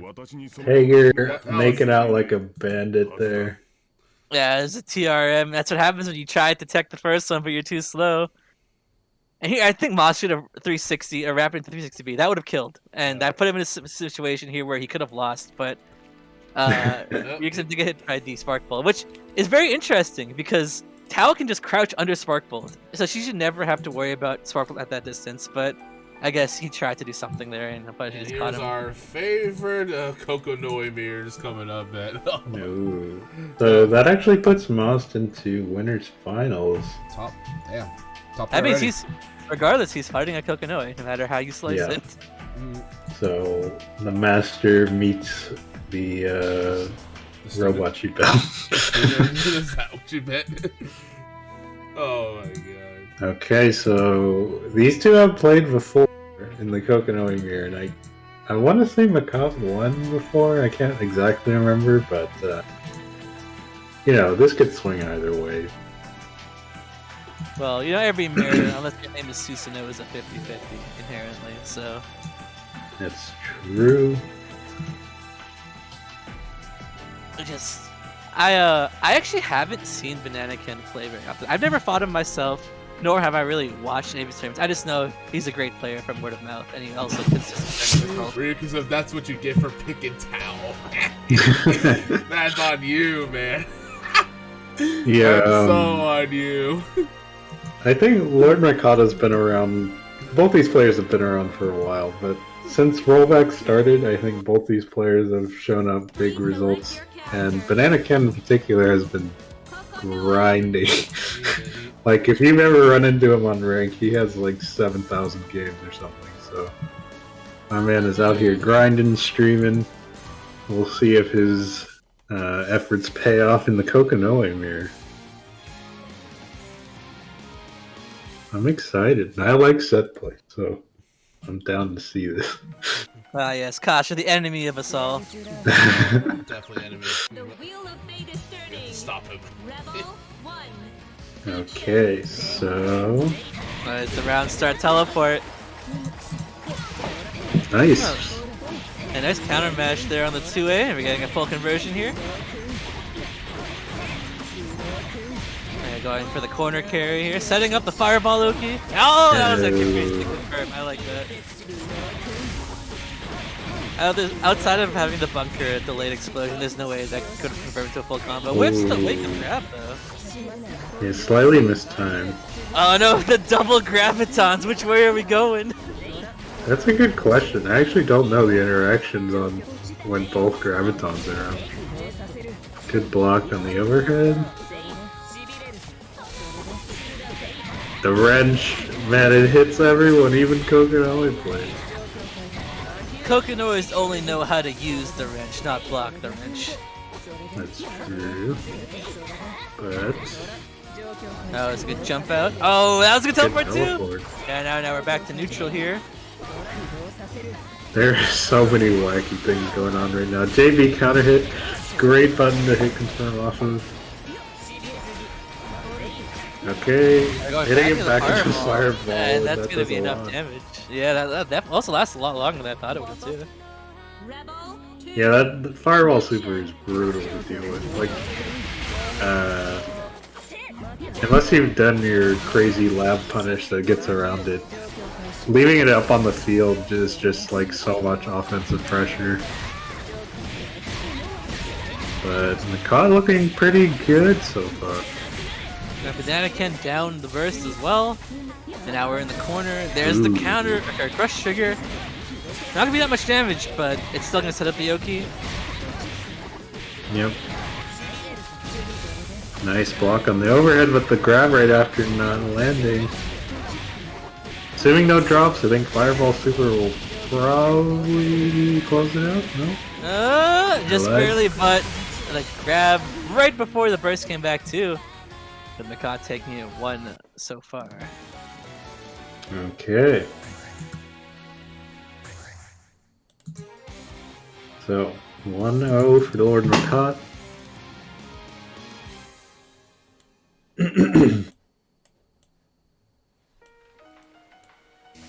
The wheel of fate is turning. Rebel 1. Action. Okay, JB full confirm there, but Mccot's spending burst. Oh god. We're just running. We're moving right at each other. I actually thought when both Quick Noise placed that ground was already touched each other. I thought they would both teleport. That'd have been hilarious. Oh my god, he Oh air my dashed God, what an air backwards grab. into an What air an air grab. That was a pretty sick air grab. We got the fireball chasing, just barely whipping though. Graviton. JB, hit confirm. Okay, so what's the setup here? Overhead. Again, Kokonoe visual clutter is absolutely insane. He actually missed the fireball right there. Oh, the double ball. What's happening? The balls are touching. Oh my god, this is so cursed. Okay, this is really bad. Yeah. Okay, you wanted the burst there. There's the burst. Just YOLO do it. Looking for counter assault. Baits the EA. Both players now down the burst. Oh, but gets caught low. That's gonna be the round, That probably. is the round. What a back and forth scenario. Rebel 2. Action.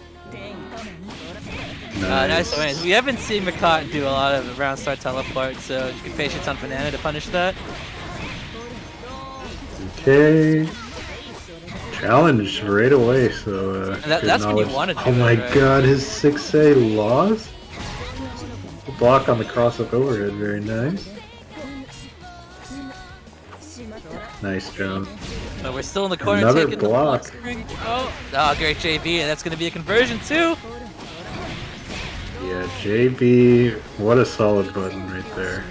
And that's all the way to the other Ooh. corner. Kokonoe surprisingly strong corner carry.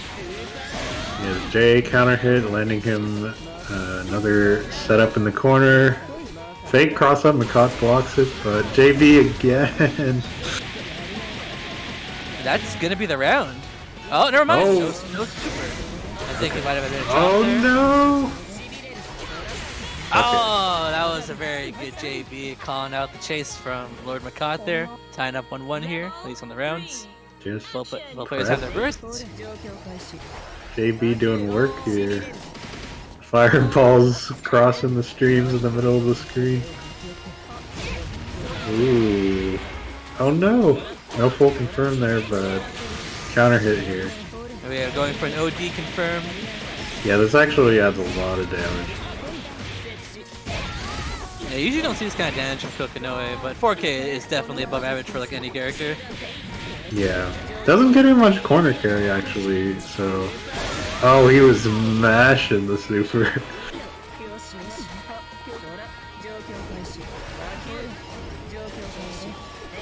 Okay. So much gravity. Yeah, the characters are just flying around the screen. Oh god. I actually couldn't even tell whose color that was. I think that was Banana Ken. Yeah, I think so too. It also had a little orange tint to it, but I was confused there for a second. Oh, the standing reset. Mccot has no more gravitons actually, I just saw that. He has one. It regenerates very slowly. Okay, now he's out. Oh, the gravity pulling him close enough for the air grab. He couldn't combo on that because he had no gravitons left. No! Yeah, Mccot is actually constantly on the state of no gravitons, and Banana Ken finds the overhead into the confirm. I mean, he actually could have won there, or at spurred the burst, if he had at least held to one graviton, because I don't think Coconut can combo off for air grab without a graviton. Yeah, it hits him really far away. Okay, so it's so hard to say with that. Like, the scramble situations are so... It's not so cut and dry what needs to happen in neutral because of the gravity affecting both players. He saw it coming. This could be big, actually. He's got a lot of OD time. Is he gonna end an EA? I don't think he can. Yeah. But he's gonna... It's a lot of damage. 4.5. And no tech punish, forcing the burst off Mccot. Okay, so... Oh no! The gravity giveth, the gravity taketh away. Okay. Counterassault. Fireball's crossing once again. That actually has way more hit stun for one hit than I thought. And Banana Ken picks up a full confirm. That's gonna clash. Yeah, a little more active than you'd think. With the overhead. Imagine. Just do a bunch of resets over and over again. We're gonna mash the super, and that's gonna be it. But Banana now on set point. Yeah, I mean, sometimes you just gotta go for it. Mash the super. Especially a super like that that's so strong. Oh my god, the gravity pushing her so far away. It's alright, we got the conversion, now we're going to the corner here. What's the setup?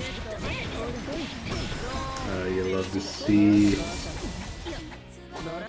Okay, jumps up, but gets counter hit JB. Coconut is just setting up all over gadgets everywhere. Oh god.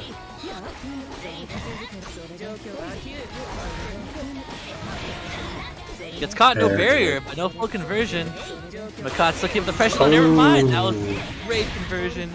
Banana could have put him at a very good state here with his burst, active flow, and everything. All the works. Nice. Oh no!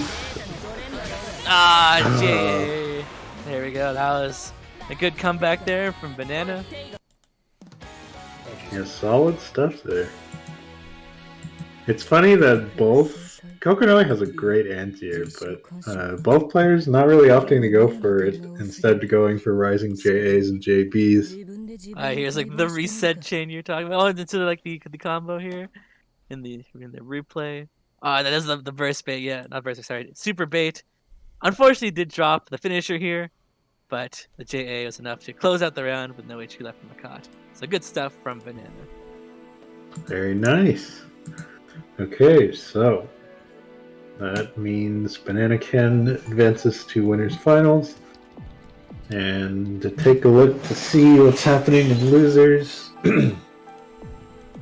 Oh, actually our top 8 is finished. Or all decided now, sorry. Yeah, so we do have a Euchre, Jukebox, Haru, Metalwolf, and Arclancer in the losers half of top 8s. Yes. And also down there is Lord Mccot and Ryukasim. But it looks like Metalwolf is in the room, so we should be getting Arclancer up here too. This is going to be an interesting matchup, I think, because Mood 12, normally a neutral monster, although in this matchup in particular, I don't know how much time she has to set up Steins. Like, Mai's projectile and her general tools like Himayuri and the command dash make it pretty easy for her to stop Steins in my head, so we'll see if it actually plays out like that. I mean, Mai can be very fast and very mobile, but I don't think we've seen that much mobility from Metalwolf. Like you talked about it earlier, how both him and Kill play very differently. Kill was like a very like I'm flying around, I'm all over the place, I'm throwing projectiles, but from what I saw, Metalwolf was kind of like more of I'm poking at you or I'm playing more reaction. Yes, Which I do think Metalwolf plays a lot more like controlled and patient, which does sound like, you know, when you say somebody's more controlled and patient, you usually think that's like a positive thing, but it can work against you as well if the opponent knows how to take advantage of that. Sometimes being the gorilla is the better way, but we'll see how that goes in this game. That is true. Now we're just waiting on Arclancer. Yes. Yeah, we're just waiting for her right now, so give her another attack just to be sure. Okay, so if we look at our top 8, as we said before, Yuka versus Haru, also in losers. That should be Hazama versus Kagura. Yes. And this is the current losers match, Metalwolf versus Arclancer. Actually, outside of Yuka, I think we've seen everybody on stream now in top 8, so... Yes. We have not seen a Hazama yet. We have yet to see it. We're preventing Snake players from going on stream. No kidding. I just picked who's gonna get marked, and I'm just like, okay, let's see how it goes. Yes. Yuka will have to carry the torch for Orange, who did fall to Haru, so that is a revenge match. But but that means Haru's going through 2 Hazamas. That is true. So we'll get to see that, I think, next, but first up... I've never seen that intro. That's hilarious. It ain't about him, but it's all for the Hazama this score, man. We gotta represent. Yeah, here's what we saw. Like, Metalwolf playing a bit more patient. That's kind of put Metalwolf in the corner now. Okay. Honestly, I missed the combo, but that's alright. We got the throw reset. It's not going to be game yet, but it's going to be very hard for Metalwolf to come back. Oh, wait, is this going to kill? I don't think so. How much minimum damage is that? I think it will. Oh, it does. That's going to kill a lot more than normal. Damn, so yeah, Arclancer spending the OD there just to confirm the round. I respect it. Yeah, I mean, Mood 12's corner game is disgustingly strong, so definitely do not want to be there. On the other hand, I feel like her mid-screen confirms usually aren't as solid, for sure, but they get the job done and push them to the corner like this, so...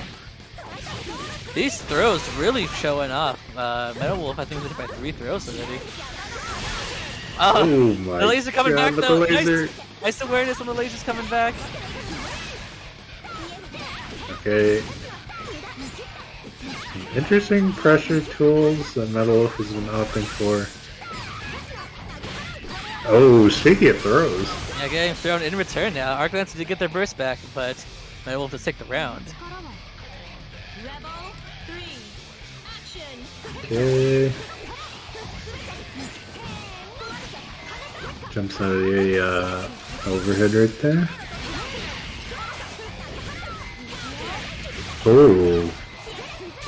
That was a good flip. Right into a punish, forcing the burst off Arclancer, but now, I was gonna say now, Metalwolf's in the corner, but Arclancer keeping the distance instead. Okay. Double overhead. Oh, the Stein's away. Yeah, the Stein's actually into 142 track the opponent. They move in the direction they're facing. So you always have to be aware of where the Steins are looking if you want them to hit. Yeah. Metalwolf unfortunately redirecting a little bit too early there, not covering his throw animations. I wonder if Arclancer can confirm that. One more hit, this is a nightmare. Super? Oh, wake up sort of decimation. Oh, okay. Oh no, he dropped it. Oh, it's unblockable! Oh, what's happening? Oh my god, air DPRC. Oh, no fear there. Last touch will kill anyone. And the AC, very, very hard to deal with. Yeah, That was quite a comeback from Metalwolf right there.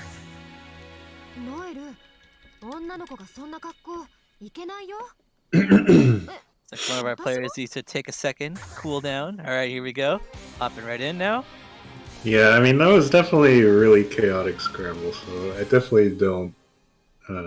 taking a breather can definitely help relax you from that situation. The wheel of fate is turning. Rebel 1, action. There's the classic ground side from Mai. Yes, and that move, yeah, I don't know the rotation for it, but it's very, very plus, so allowed him to block the DP. Very plus again, you don't want to be hitting the button after that. Yeah, I don't think she was hitting anything, it was just a normal mid-hit, so I'm gonna imagine she was trying to jump or something like that, but Metalwolf took that extremely cleanly. Yeah, I mean, it was like exactly opposite we saw last game with with Arclancer taking it very cleanly and then spending the OD to close the round. It's true. Okay. Gotta be careful on meeting Mai with a low because her flip is Ooh. That was a really good 5A.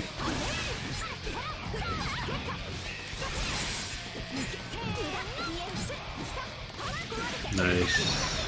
Speaking of foot moves, that was a good 2B. And now we're in the corner. Oh, another throw! Okay. How much does she get off a throw? 3.3, pretty solid, and some Stein setup. Usually you want about 3k off a throw, so Oh. that's good. Oh my god. That's gonna be almost it. I didn't finish my sentence. There we go. Wow, what? I mean, it felt like Arclancer was looking so strong in the beginning of the set, but Metalwolf turning it all the way around. Yeah, I don't even know what happened. Like I thought we had like the grab Arclancer, then all of a sudden Arclancer was just dead. That is true, so... Impressive stuff from Metalwolf. Oh, you could RC there too. Damn. And there is the fantastic burst bait. All right, No full conversion there, but the 5C is enough to close the game. Alright, time for our other loser size. Side. Alright. Yes, so that does set up Metalwolf versus Ryukasim, but we'll be moving on to Yuka versus Haru. Hazama versus Kagura. You know, not with these two players specifically, but this is a matchup you and I have seen a lot, Kasha, in our own tournaments with Tazama versus IGM. That is true. That is a matchup that happens a lot. Or it used to happen. You remember that one long time ago with Azama and IGM? Oh, I still remember that to this day. Yeah, they fought a lot, but as far as these two go, I can't imagine they fought that much considering the distance. I wanted Haru to do 2D8 against his EA like last time. Yeah. That was OD. I think that's like the most viewed clip on my channel when I streamed that. Yeah, it was great. Wacky confirmed it. Boy, he can finish his there. Okay, so Euchre is definitely, you know, the head TO of Anti-Clash, but he does come out to tournaments every so often and shows off his very unique style of Hazama, I would say. It's a good thing this isn't one of our tournaments, because if it were, then Euchre would probably crash the game or something, right? Yeah, well, you're right. It hasn't crashed anything yet. Alright, dash up 6C. I mean, you probably expected Hazama to jump back, right? Like, Hazama's usually want to just get away from Kagura. Oh, no. Good burst. You don't really want to take that 2C near the corner. Yeah. Beef up? Yeah. Oh, no! Oh, good God. Oh, he dropped He dropped it. No, that was absolutely That was a scary 5C. And that was a 5C with a crush trigger in it too, so... Okay, but Euchre scrambling pretty well, I would say. But, as no invul. that is sad. That Sleeper does not have any invul, unfortunately. It's just fast, but... Ooh. Oh, that was a great 5A anti-air. We're getting a full conversion off this. Okay, so we're back to neutral. It's caught. Oh, there's the burst. Very good quick deck right there. Yeah, like, Wyvern didn't actually put him at the perfect space to not hit, and that allowed Yuka to just hit him with something. That burst did not pay off for Haru there. Oh, it's nice blocks. A little preemptive on the BFAF there. Yeah, he's got no chains right now. 6C and the corner. This is gonna hurt. 4.6. Yeah, roll catch too. That's counter a counter hit. He hit. doesn't even need the RC. How much damage is this? It's definitely over 4K. Oh, ends early. Oh, oh. Definitely 4K. The overhead that nobody ever uses. 6A. No, it is pretty fast and ambiguous. It's just that Kagura has a very difficult time confirming off it. Nice. There is the CFAF. Okay, going for the reset right there. Oh no. You're bursting again. Definitely want to get those C moves. Nice stance right there to delay. Okay, good movement from Euchre. Finds him the hit. Let's wake up here. Oh, good patience. Now we're back to full screen. Turning in. Oh my god. Catching 6C startup, I believe. Going for a standing reset. TC. TC anti-air, but it wasn't actually an anti-air. Yeah. Ran straight to the chain, but that was the non-heavy hits or heavy hits done chain, so no confirm. Oh my god. That's the active blow. He's dead. Oh my god. Both players playing fast and loose. Thank you, Mori. Good job, Mori. Holy. Jeez.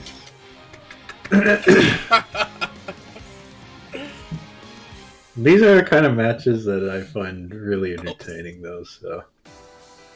I love watching them, but it is definitely hard to commentate because like 5 things happen before I can even say about the one thing that happened. Yeah, it's really weird because you don't expect Kagura to be the scramble character and the beef. Oh god! There it is. It's like... that was CFAF. Way too fast. Ooh. Okay. Counter hit though. I was gonna say on that burst, like I don't think Haru could have continued the combo. I think Euchre just wanted some momentum. Yeah, he's wanted some space. I'm pretty sure because he ended with Kadamo. So, oh god. B flash kick and the C flash kick. Oh my god, I've never heard so many counters. What's happening? What is happening? Well, my man's doing some work here with these tramples. Oh yeah, there's the Kadamos. Oh my god. Jeez. I don't even know what to say on I that can't even clash. comprehend what was happening. Yeah, I'm sorry if my commentary is a bit lacking there. Too many things are happening at once. It's okay. Okay. Nice overhead. I guess counter for ball, but no full conversion. Okay. Finds a hit. 5A anti-air confirmed. Yeah, it's gonna put Haru in the corner here. What's the wake up? Oh, great bait on the DP. That's gonna be a lot of damage too. This can hurt. Oh. Ended the combo early. Whoa, what's going on here? Oh, this is 5K. This is 5K. This is damage. Oh, never mind. He did the reverse orb though. That's almost 5K. 4.9. I was hoping he would do the A orb with 6A to get 5K, but he did it. It's fine. If there's one thing Hazama players are ready for, it's confirming 5A anti-airs. Which is funny because Hazama's 2C isn't a bad anti-air by any means. Yeah. His 5A is a really strong anti-air though. But yeah, Euchre bringing it back.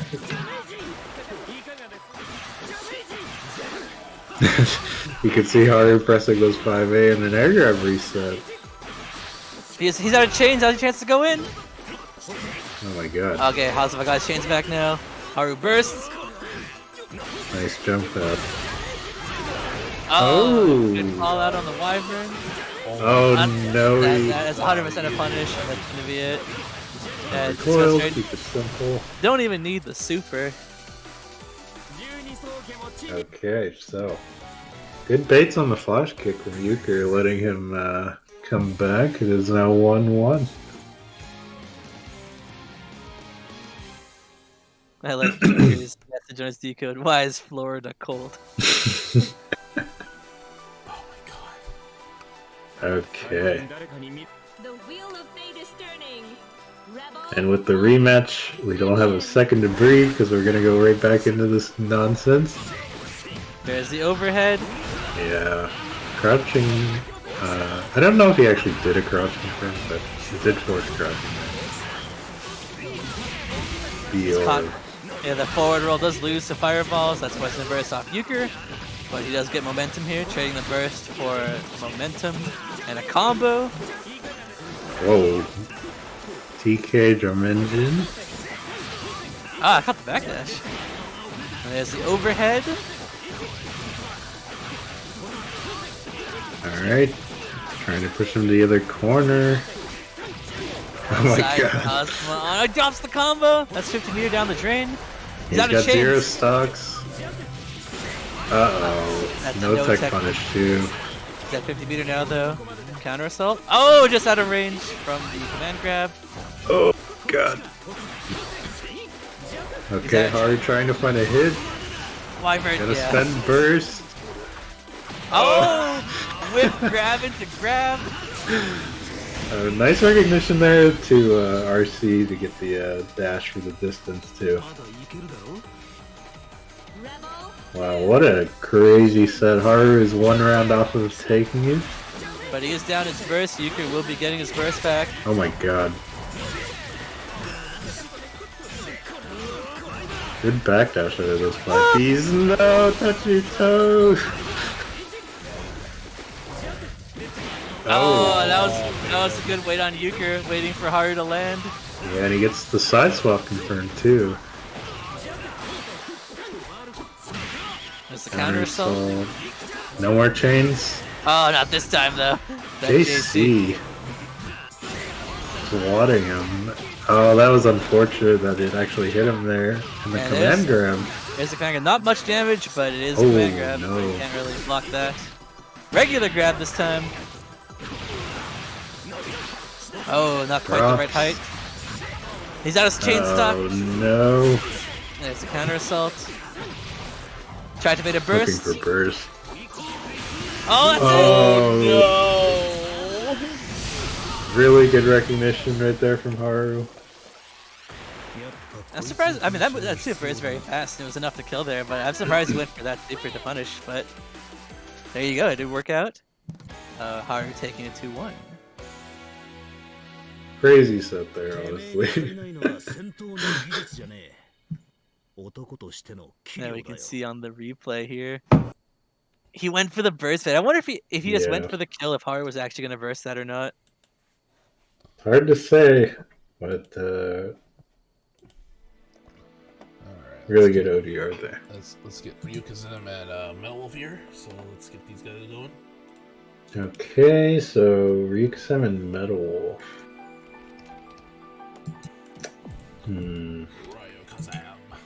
We'll see if he sticks to Haku in here, if he feels like Bang or Tao is the answer. I'm not really sure what his personal feeling is on this. I think Hakumen versus Mai is fine. Like, it's not amazing, but it's doable. Tao versus Mai, I would not say is very good, but Bang versus Mai could be interesting. I don't see that being the worst in the world, but I don't know how confident Ryukasim is in his Bang. I'd probably I feel like Ryukasim picks characters not really based off the matchup, but just how he feels like they're gonna do against the player. Yeah. Okay. I can respect that. That's kind of how I play too. I dual main Tager Susanoo, so I switch it back on either how I'm feeling or what I think will be better. Like, you'll never see me pick Susanoo against Naoto though. Never. Okay, so we'll see what the choice is here. Oh, Hakumen. Okay. That's good.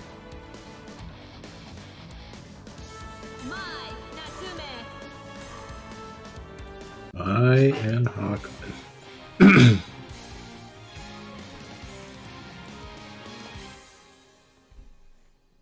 Oh, forgot to see what my match are. Oh, we got 74. $74 for a prize pool. Nice. Very nice. And remember, top 3 is the official payout too. So yeah. But if you add more money to the pot, then we can increase it to top 5 or top 8. Oh, just runs up and grabs him. Well, any Hawkman player will know people are gonna definitely try and grab you. You gotta be ready for that. You can't really. Ooh, okay. I'll just say you can't really punish this unless he went for a drive. But Ryukasim acting faster than I can speak. There's the reset. Nice. Metalwolf is really ready for those resets. The Tsubaki one, like, you could claim it was a waste of Magatama, but he still has quite a lot of Magatama on the table. But the 5C one actually did get him punished, so... Yeah, Metalwolf not taking, very aware of Ryukasim's habits there. Speaking of resets, though... Oh... Okay, spending the... Oh no! Why? I mean, honestly, you have to think he was looking for that, because he could have just supered there, right? Yeah. So, Hakuman down in OD, and OD is such a valuable resource for Hakuman, too. Nice. Good JD. By doing Agito, that does give him a free air dash to kind of go for like the Arcsis mix-up. Again, with getting a lot of mileage out of these JDs. Yeah, who needs anti-airs when you have a rising JD? Yeah, yeah! Okay... Yeah, that's a classic. I'm surprised that Metalwolf just doesn't flip out there, because that would also be grab. And Hawkman's not really gonna meaty you mid most of the time, so... Oh my god. Issue and we're putting in work. Oh. Both players taking the grab, but not quite on the same vertical wavelength there. Oh my god. Issue Enma again and he gets the knockdown, but... Okay, Metalwolf, that was definitely a keep the corner burst, because Ryukasim had 0 Magatama there, I'm pretty sure. It's a knockdown. Oh, I'm surprised he actually roll out there.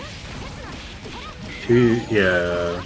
JC counter hit means he gets a full combo, and the Tipper roll catch, actually. That's not gonna kill, but next hit will. Oh! He's got a JD, I knew it!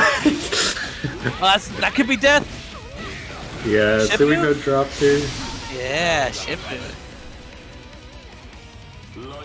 Okay. Hakuman makes out with the win there.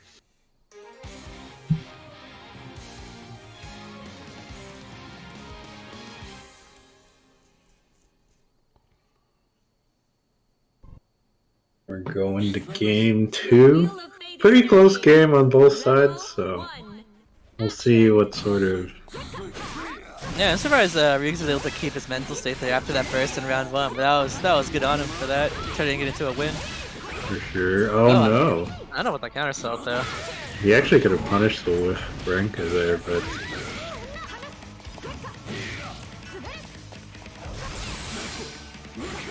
Nice blocks.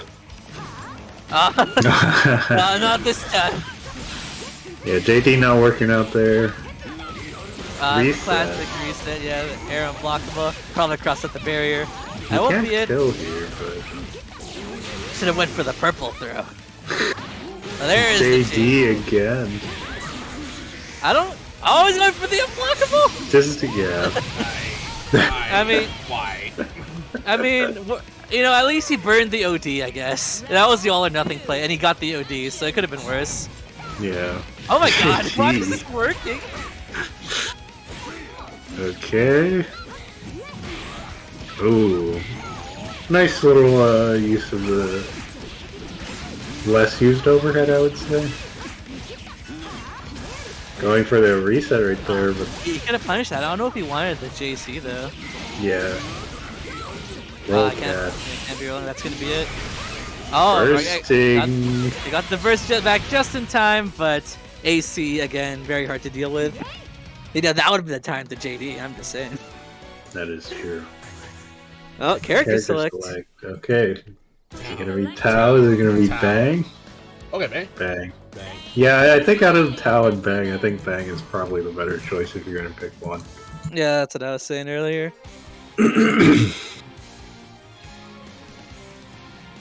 Bang is, he can be one of those knowledge check characters, so we'll see how much experience Metalwolf has against Bang.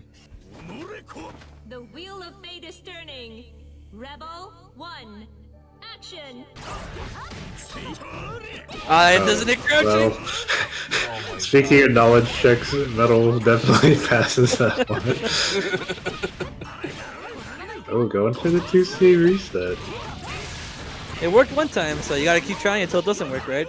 And even then, like, blocking 2C isn't the worst, so... that's gonna be it. Okay, well, Ryukasim has 1 round to quickly collect himself and figure out what's gonna work here.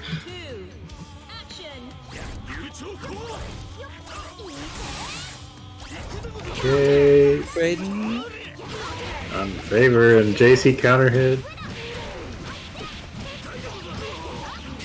Not looking good.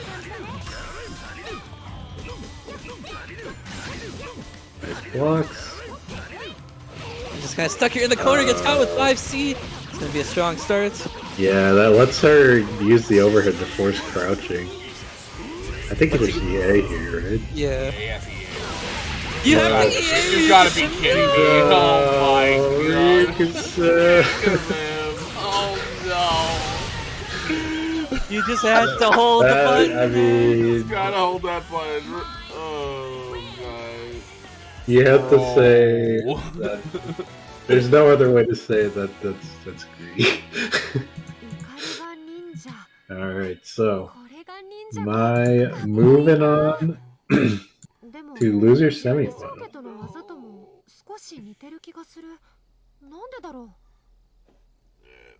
Yeah, get some rest for a bit, Ryukasim. You play good, man. Get some. All right, time for Haru and Mccot. And Mccot, yes. Okay, so Kokinoe Kagura. And once again, another bad matchup for Kagura. That is true, but I don't know if I've ever seen this matchup that much, to be honest. So I think both of these players again are pretty offensive. So I'm always excited to watch those types of matches. Yeah, well, the thing with people who are always on the offense is that their defense usually lacks. So either you get someone landing something really wacky and it turns to a really sick confirm, or you have people flailing around in neutral until something happens. And those are actually really fun to watch. I agree. I remember one of my favorite matches I've ever commentated was Oki the 9 player versus Fist the Bang player. Yes. The classic. I don't know how those people burst so fast. The legendary Bang player. You know, he recently, like a week ago, rejoined the Discord. I just haven't seen him play yet. So. Yeah, Fist? For a while. Yeah, Fist. But, you know. Okay. Oh, that was a good. Oh, that was a good response to the. That was a pretty good response. Oh no. There's the counter hit Wyvern into burst. Counter hit Wyvern actually does a lot of damage. I mean, like, any attack where Kagura's sword connects with your body is probably gonna lead to a lot of damage. You're not wrong. Okay, 3.5. Oh, Step double on your toes. That's gonna be it. Bam. Okay, so Haru fighting the hits and Mccot not able to block some of that.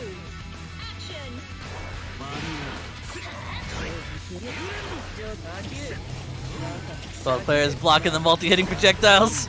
That's actually a pretty good answer. Like, some characters really struggle with Graviton Kokinoe Fireball, but Kagura able to put out his own slow-moving projectile with force Kokinoe to do something is pretty interesting. No tech punish.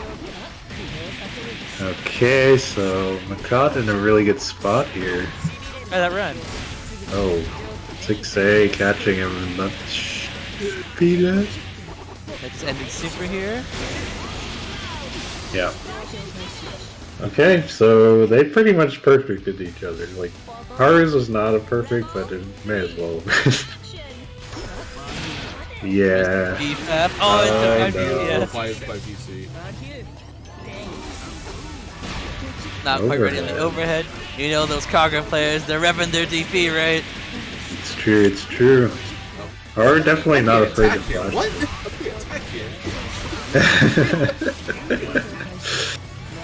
Oh my god. It's so big! Oh no, the Graviton made it away! Yeah, he was actually ready to block that, so... I wonder if we're gonna see Haru do dashing flash kick to stop this. Okay, well, normal flash kick. Oh no. Yeah, this is gonna be a lot of damage, as we expect. Counter Soul? No Counter Soul. Astral? Yeah! Second Astral of the tournament. Oh god, don't give me a close-up of a green Kagura. Zombie Kagura. And I know IGM likes this card too. I know you know who you are. Okay. So we are right back into it. I think both players just like ran a train on each other, so it really does feel like whoever gets first hit in momentum. You're right, Banana Kid. He looks like an ogre. Quick stab. Go into the corner here. He's gonna tech out. It's a little too early for the no tech punish. It's a 2C starter. It's gonna hurt. Yeah, that's gonna hurt. Yep, there it is. Yeah, she's on. There's one move Kagura could use to hit up there quickly, and it is running flash kick. Ooh. 5DC starter. And he gets the corner from this. Pick up? Yes, there it is. Oh, It was a bit of a drop, but that's pretty safe on whiff. Watch out for the fireball. Okay, Mccot bursted there. There's the fireball. Oh god. I can't see Kokonoe. She's blending into the blue fireball. Maybe that's the strategy. Yeah, you cross can't that up. He's gonna do it again. Rapid? Oh. It was 6 feet. Definitely 6 feet. It's alright though. Haru still took the round, putting him at set point here. Okay.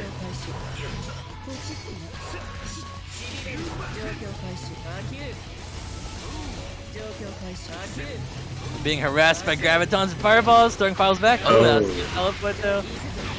You're finally getting around the counter orb from Kagura.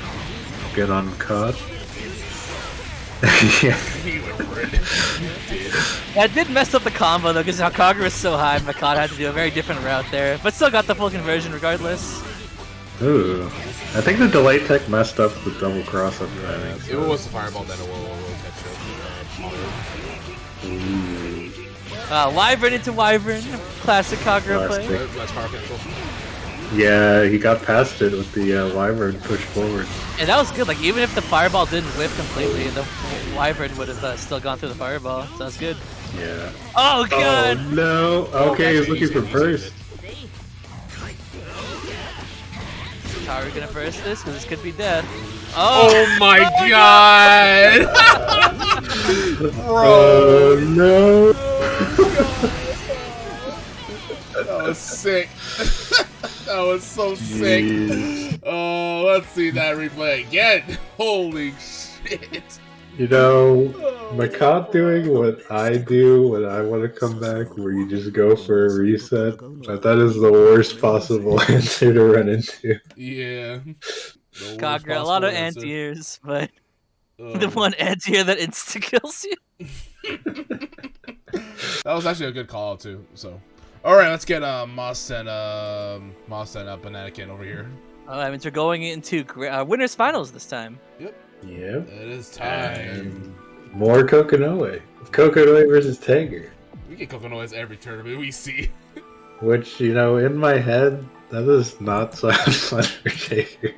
The one thing I can say is back in the day in CP when Coconut was really busted and she had inescapable insta-kill gravity combo or black hole combo, Tager was like one of the 2 characters who could escape it every time. Of course, not only does she not use a black hole anymore, or at least as much, they fixed that Tager can no longer escape it, so that's no longer the case. But it was like the one thing I could give Tager in this matchup. Damn, Tager in the winners finals in a stacked bracket. That's crazy.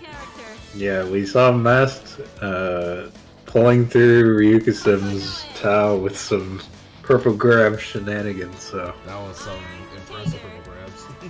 A lot of push-ups to push. Don't do it. Oh god. Oh, did he pick Motorhead too? He did. Nice. I'm like, this is some devil trigger. Oh god. Okay, so. Oh shit! This is 3 out of 5. I'm fucked. The creator versus her creation. We'll just. Request it.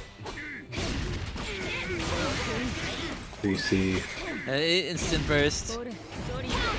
Oh, that trade! Why did that trade? I don't know.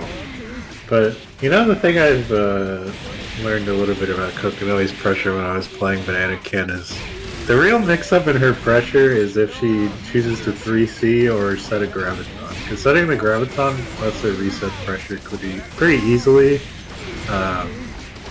But the 3C turns it into a potential frame trap, so... Yeah, you can't really be mashing minus, you actually have to be watching and react like a 2A or something, but it's hard. It's hard. Because she can just choose to set Gravitons whenever she wants. Funny enough, the Tager 720 would have actually worked. But that would not have turned them around in his favor. It would have done a lot of damage, but not enough to win. Oh god. We got the charged 6A. This is gonna hurt. The Kokonoe not necessarily known for damage a lot of time, but getting a charged 6A, that is where damage will come from. Yeah. Fake cross up right there.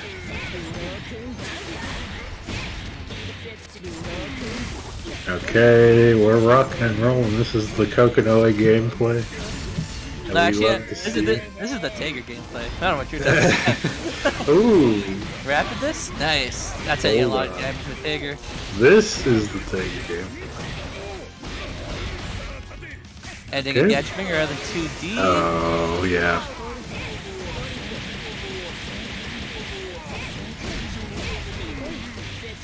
He's actually dead. Yeah, he's dead. Jeez. That was a lot of damage.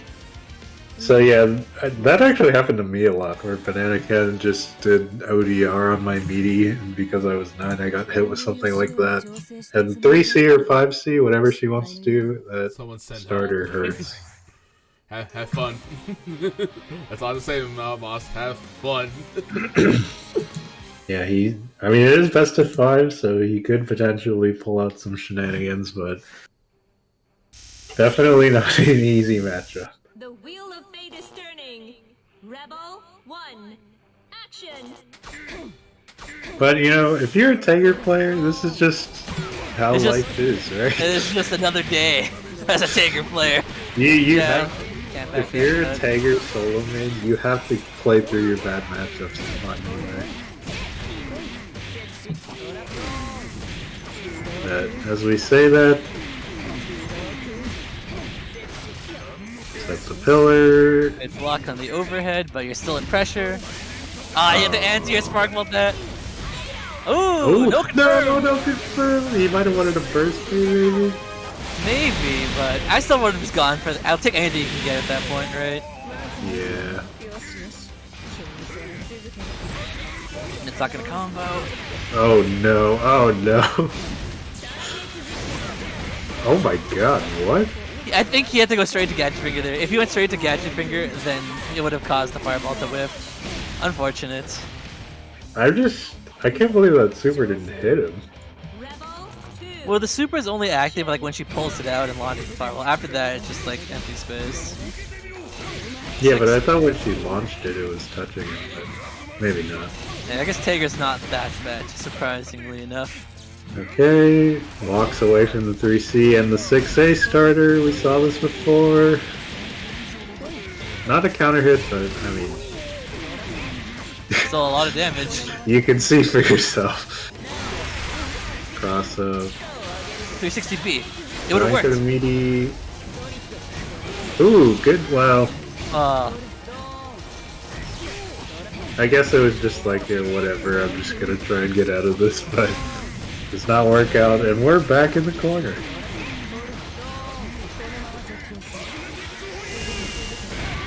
I was not ready on the overhead. That's not gonna combo though. You don't have Magnetism. There's the Magnetism. That's gonna be the round. Alright, Spark Bolt saving Tager's lives in CT. Rebel 3, action. Ooh! Good Oh, damn. but no full conversion, unfortunately. Yeah, the height was a little bit off for that JC to work. You probably do see JC JB into JC Crimson Punisher there. Okay. Oh no. Overhead. Taker got his burst back. There's speaking of burst. Yeah, the worst part about this is if Tager finds a hit, Kokonoi can just burst and return to neutral. Or just punish him with an ODR. Okay. Next hit will probably kill even Tager, depending on the starter. And we're gonna cash in the damage with the Fireball. Oki! Oh! Wake up! No! Okay. Not gonna combo, but alright. No tech from Banana. I wonder if he had done. With the over. I wonder if he had done elbow drop there, if he would have had enough time to bait it, or if the charge was too long. Yeah, we gotta like. Sorry about not putting the 3 out of 5 thing too. So. I told you to do that earlier. We can do it on grand finals. Don't worry. Okay, so. One little forget is not gonna change anything. Don't worry. Yeah, that interaction. Kokonoi being able to charge her anti-air to not bait up, but adjust for the delay from Crimson Punisher and stuff like that. I don't think her 6A charges enough to beat delay from Crimson Punisher and J2C though. That's too much delay. Yeah. But it is an interesting option because not a lot of characters have that. In fact, I don't think any character has that. Well, Amane's 2D can do that too. Oh. In fact, Amane's 2D is worse because it's active all the way through, and Taker cannot delay at all against that. Yet another reason why that matchup sucks for Taker. Right? Oh, he pressed 5A. Oh. Nice catch on the backdash. I was gonna say Tager feeling the momentum here. Oh, he tried to command grab that. Well, unfortunately, it's still in the air. Yeah. I'm pretty sure backdash definitely would have worked there. Wow, that just straight up. Oh, that's the right backdash timing, though. No, you can't do that! If you're in super, you're rooted, and a lot of magnetism stuff won't work on you're rooted. If Tager wants to beat that super, yes, 360B it. 360B, yeah. Okay, so we're probably looking at Fireball Super Death. Oh my god. Alright. I have cursed Banana Cat into death. You cursed Salt Ketchup. What happened? Jeez. Well, you know, for one round, it's fine. You got the optimal confirming, that's 4K. It's quickly turning out not to be fine. It's really not fine now. Going for the fun round. Going for the funny combo into the reset burst bait. No, nice. don't burst it. No. I even called it. That's when everyone's gonna burst, but that's when you never want to burst. Okay, so Tager has a chance here.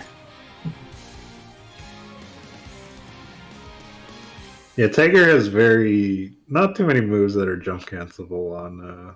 Yeah, you got 5A, 2A, 5B, and 6C. However, you won't really put yourself in a scenario where 5A or 2A would be in a combo point where they would burst. Same with 5B. 6C is where everybody's gonna burst, though. Yeah. So that's the thing. Oh my god. 10 10 seconds in, burst is off the table. Okay.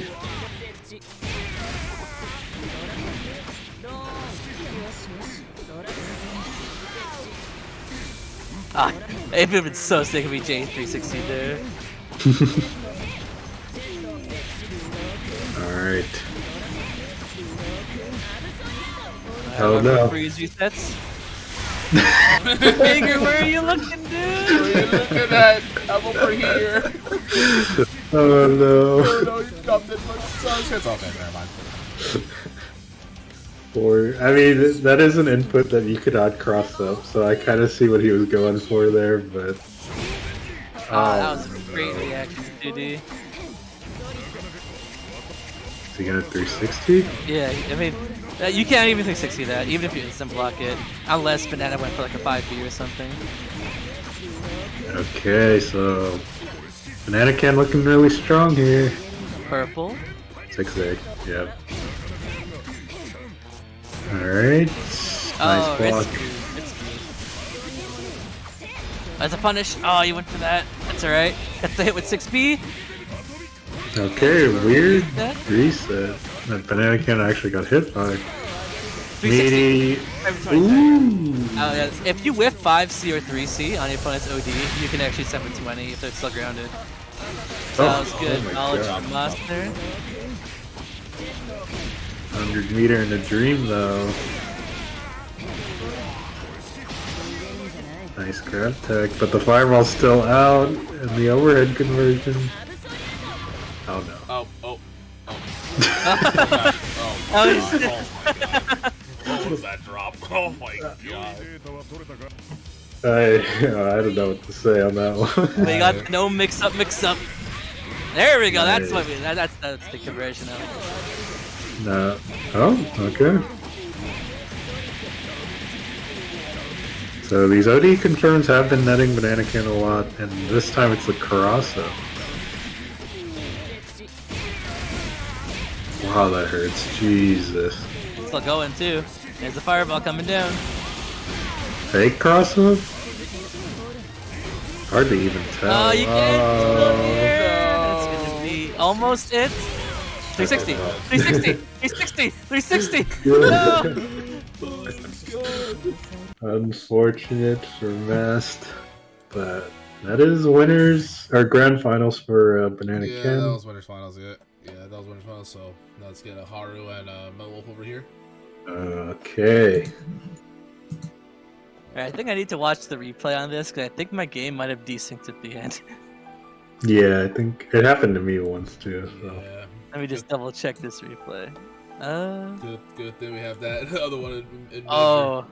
Okay, so it's not that my game desynced. Something really weird happened. Like at the end, he got hit by the overhead on your replay. But on my stream, he actually blocked the overhead, and then both players just stood there staring at each other.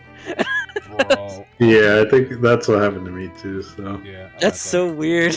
It is really weird though. That's why I was saying 360, but no, he was already dead. I just didn't even know it. I'm trying to figure out how the pop this open though. There we go. I'm trying to get this. So, 4 players left. We got Haru, Metalwolf, Banana Can, and Mess. Yeah. These are semis. So we have Kagura, or Haru playing the offensive Kagura, and Metalwolf playing... Water, so. Okay. Metalwolf playing, I would say, a more controlled style of Mai than we're used to seeing from Kyo, but, you know, he did pull out some 2C reset shenanigans against Ryukasim.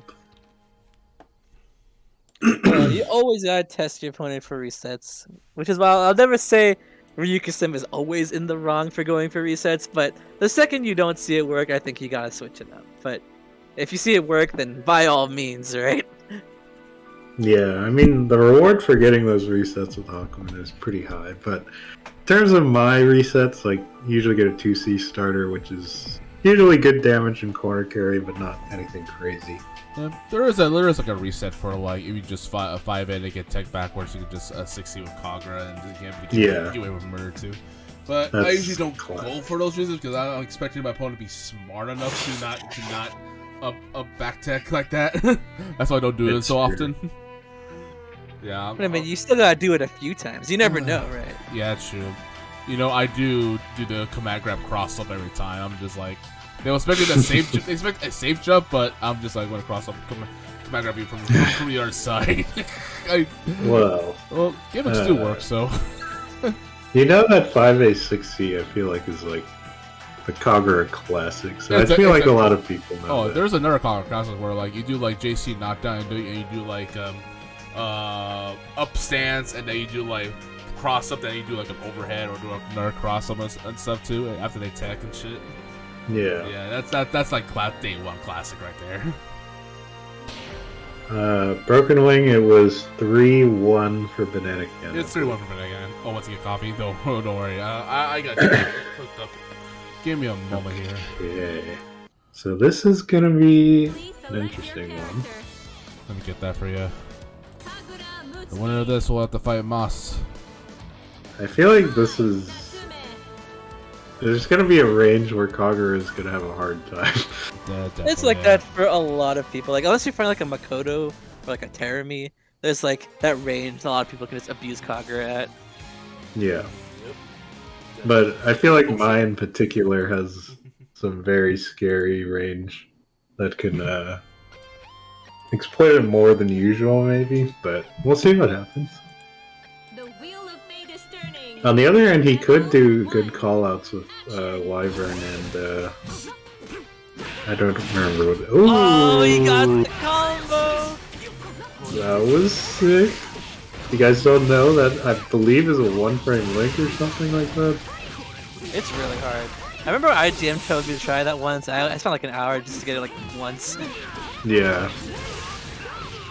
It's also the primary reason you don't see Coggers use 6-7, so. But, Metalwolf brought it all the way back. Oh,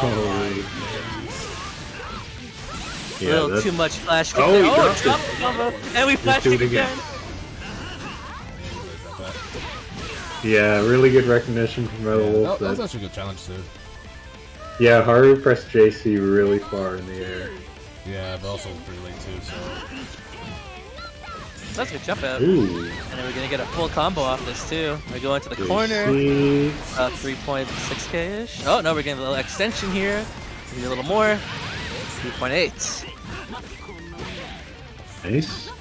No conversion this time, but I don't blame you. That's hard, man. Dash up command grab.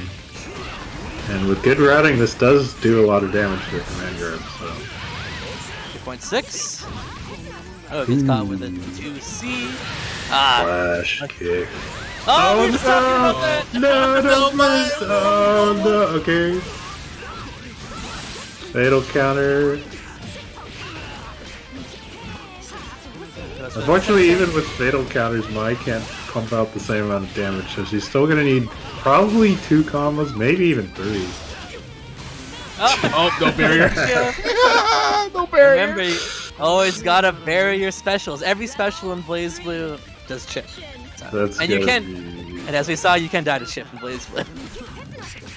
Ooh, nice dash up into below there.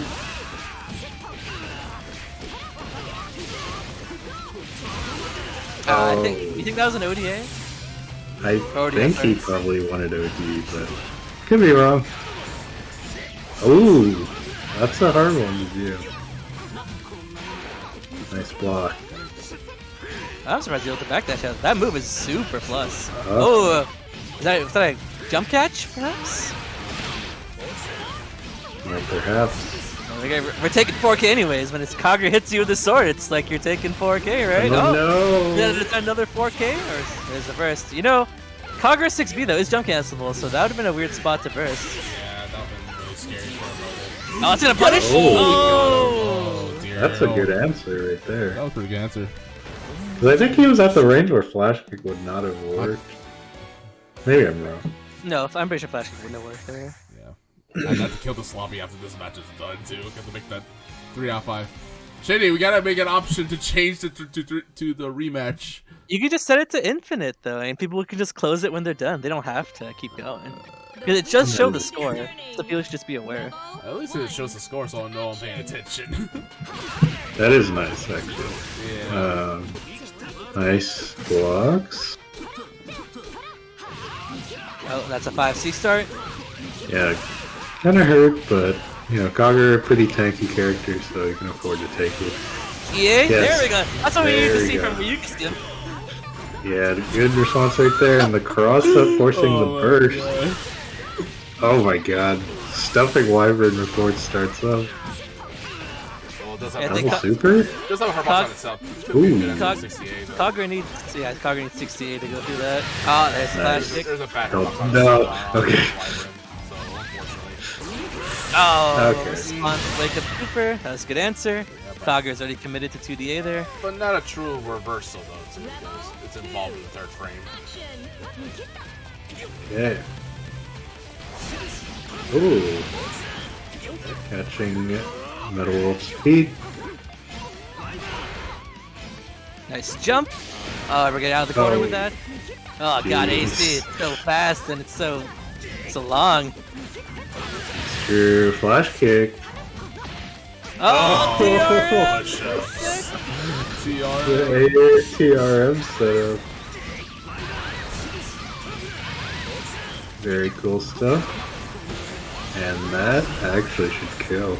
Yeah, I don't see Metalwolf first. And then again, Oh, Metalwolf first Oh. earlier, very weirdly, and then now they spent OD. I don't get it. yeah, this Oh, you can could punish be that. bad. Remember, you got a barrier. Yeah, he's burying for his life. Nice challenge right there with the AC. Flash kick. Oh, he didn't do it. Oh, tons of card point through that. He does burn the OD off of Haru, which is probably more than he was going to get before, but he is... Well, he'll probably get OD back this round, so... A nice block on today, but no, Oh, it's still not your turn yet. yeah. Luckily, this fatal isn't like massive damage, but 3.7 is still a grip. Ah, that was the IAD overhead. That's gonna force the burst on Metalwolf. Oh, JC no. connecting. That's hit him like twice now. Maybe you expected the cross up. That's actually hit, because that was best of 3. Yeah, it's only now like coming from this game we're gonna be having first of 3. Okay, So so we have to kill the lobby, so. we The have... lobby. The last 3 is Kokonoi, Tiger, and Kagura. Which means we get to watch Kagura versus Tiger. Woo! That's a funny matchup Another because matchup that's not great for Taker, but it's fun Yeah. in a way. it's funny because Kagura is usually on the receiving end of bad matchups, but Tager is actually in the matchups where Kagura can dominate. It's not like it's impossible for Tager because if he's magnetized, Tager's 360 beat is contest with all the Kagura C moves, but the problem is getting the magnetism, and Kagura can absolutely just poke him to death, and it sucks. Yeah. Oh, or how do I bring out my... Okay, there we go. So we are making the room. We'll have these last couple of sets. Alright. There are potential 3 games at the most, with whoever goes here goes to grand finals, and then potential backer reset. Kagura versus Taker is so BG's. There is one thing where if Tiger gets Kagura magnetized, it's actually annoying for Kagura to throw any C moves Yeah, up. So. it's very scary to throw even one C move there too. So And also, chaining drives as Kagura is very bad against Tager. There's a certain Yeah. point where Tager can always 360 Kagura, and so you can't overcommit ever against Tager. But again, like Kagura doesn't have to. That's what makes the matchup so bad. Is because he can sit back in 5C, J2C, throw up projectiles. It's like Tager can't really contest. yeah, But- no, he has to play a little more risky just to get into. But it's so hard to get anywhere. Yeah. Unless you got But- Sparkle ready to go, and it could be drastic for Kagura a little bit, but that's all Taker can do. That's his only option. Yeah, I mean, Plus it's a level 5 move, so you can go through like fucking A orb really easily. It's not impossible, but it definitely is one of Tager's like really bad matchups. But you know, Haru does play quite an offensive Cogger, so maybe Mask can use that to his advantage and turn some things around. But I mean, just because you play offensive in almost all your other matchups doesn't mean he's going to play offensive in this one. The sign of a good player is when you can really adjust your play style depending on the character you're fighting. That is true. Like, I remember when I fought Steve-O, he's a pretty half aggressive, half passive Pokemon, but when he fought my Tiger, he was like super passive. And that's how you're supposed to do the matchup, right? Let's see what Haru does. Oh. Okay, yeah. See, at that range, there's no 360 threat, really. But he is magnetized now. You can't 360B from there. Maybe it's hard reading a Wyvern or something, but...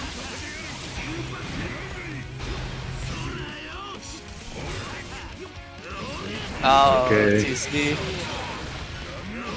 2C again! I mean, what? Oh, yeah, that is the threat we were talking about. Yeah, that's what we were talking about earlier. If you're magnetized, Kagura's safe zone is now Tager's safe zone too. Ooh, interesting option there. Keeping the meter, you could have wrapped that for a longer combo, but we're just holding on to it. Oh no! 360. Oh, nice. 5B.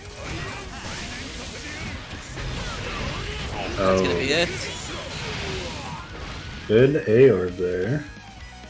And Haru definitely is playing a lot more slow than usual, so it is what you talked about. You can't be sledging. That's what makes this matchup dumb. Tager can't charge or sledge very safely with 2C on the board. He actually got in before Haru could flash kick there, so that was a good. Zay, thank you for the fall. Thank you for the raise. 31 people. Let's go. We are in losers finals here. Bless, man. Oh, bless. Thank you to our Brazilian BBCF friends. See, right there, Haru definitely should have 2C. Like, that's the time to 2C, is because Tager's 6A doesn't have foot armor. So that would have been a good punish, but unfortunately he got caught jumping out, and we're tied up 1-1 in this first game. Yes. Final round, both players have their bursts. Well, I think we saw that exact round start in the first round. It's true. Okay, so Mass is getting his turn now. Magnetism is changing everything. Oh my god, oh dear god. Oh Too much recovery on flash kick that you can whiff sledge follow up. Oh no, there it goes! The cheese! Yeah. Oh no. I'm very sure he's gonna throw like a stance. Oh god. Let's go! Must no burst, but Tager can kill Kagura in like one hit. Yeah, 720 on the table too. Yeah. As you were saying. Well, Haru got a little too close there. He was actually out of magnetism, so if Haru had just backed up there, Mas would have been forced to take whatever Kagura wanted to do. Yeah, I think he went for a safe jump there, but... Yeah, but safe jumps don't really work on 720. Yeah. Funnily enough, as its name. Okay, so Masked up 1-0. The wheel of fate is turning. Rebel 1. Action. Round starts 6B. Interesting choice. Oh, getting caught jumping. But that was not the right confirm for a 5C start. That could have been a lot of damage, but you can't go into 6B like that. Nice jump over into the cross-up JB. Ooh! That's a good call out. Nice. GB. Yeah, and this is gonna be a good amount of damage. See what the Oki is. Oh no! Oh no! Oh my god. Haru not really passing all these Tager knowledge checks right now. You know that one in the corner? I don't blame him too much because he actually did delay tech. He just didn't delay tech long enough. No, you have to tech downwards. If you back tech, that's gonna hit you every time. Yeah. Oh, good movement from Master with the 2C. It's a 6C start. Yeah, not even getting hit overhead, but just getting caught in the air. reset. Into a reset. He's actually dead here with Sparkle. It's already 2 already. Damn. Yeah, Haru is definitely not passing Tager knowledge checks here. Yeah, it could be really frustrating to play against Tager when this stuff's going on. So we'll see if he slows it down or if this will be the end of his run here. The wheel of fate is turning. Rebel 1. Action. There's one thing about Tager, it's that That's a big punch. Oh, he bursted 62. That's why you don't want to burst. Luckily, Moss wasn't quite ready to burst face that. That's true. Okay. This is also Flash kick. no. Goodness gracious. Oh, okay, that's actually hard to time. If your opponent isn't magnetized, Yeah. 5C, 6C, 5D is very hard to time. I don't blame you for dropping that. Oh, JD actually hitting over the orb there. Nice backdash. Watch out for 360B. It's coming. He's looking for it. Oh, Nice good job. jump. Good job, good job. Okay, so magnetism is probably going to run out in a second. I lied, it's persisting a lot. Okay, well he just reapplied it, so... Oh... Okay, yeah, you don't have to do anything full screen, Tager cannot do anything, and that's a good answer. Nice answer. You know, this is actually one of the matchups where Kagura 60 is actually a very viable anti-air. We haven't really been seeing that from Haru right now. 60 Yeah. contests Tager very well. Okay. Okay, so Kagura, or Haru is definitely looking a lot more comfortable now. Oh. It's alright, it's a reset. It's a reset. It's still going for some reason.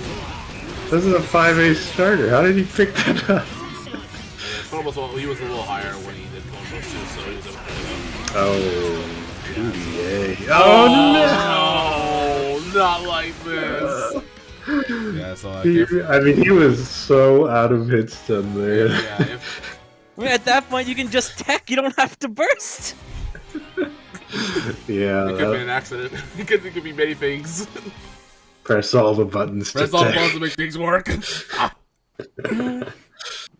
Okay, so Haru picking up the game here. The wheel of fate is turning. Rebel 1. I think that's one of the hard parts that people struggle with against Tager, which is he forces you to play in a way that you have to be pretty disciplined. But if you do play in that way, it becomes a nightmare for Tager. So. Yeah, it's like right there. Like Tager can't approach. I guess he kind of got a chance there, but he's not supposed to be able to approach against Kagura. It's very difficult. Flash kick? Oh. It's a reset attempt. Oh, no! No. That was a reset actually. Getting Okay. caught low, getting caught mid. Nice pickup there from Kotama. Oh, he tries to go for the cluster. Okay, I was gonna say, if Kagura ever does that, it's a free 360/720 every time. So Never good stands from against us. Tager as Conrad ever. Quick tech flash kick. Is that combo? Wow. They even wrapped it just to be sure. Yeah, let's hit confirmable there actually. Like you can just watch that and combo see too it. called most as well. Oh! You can't combo off that distance, unfortunate. He was in recovery still. Punish. Okay, it's going straight for E, that's fine. Getting active flow. Yeah, he should get. Oh. Oh, the delay tech was actually enough to. Never stands against Tager ever. Oh my god. Where are we? Oh my days. Oh my gosh. Oh my god, that was sneaky. That was very sneaky. Oh, he's doing it! He's doing it! Yes! Under the corner. Yes! The mix up. Yes! What's the Play, mix up? play. Oh, I'm so happy. Yo, clip that. Block Oh. low, but not ready for the triple low. Oh! That Nope. was Full clip comp. line right there. Oh no. Uh-oh. Oh, he wanted to reset there. Good delay time there. You love to see the magnetism loops. Rebel 3. Action.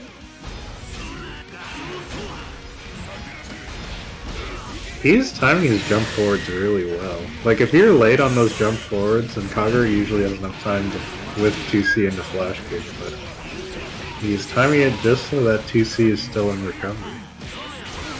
6A. Actually, Kogger can combo off 6A specifically on Tager without much difficulty because he can 6A into 5A, and that does work. Oh man. So that's a bit sad for Tager.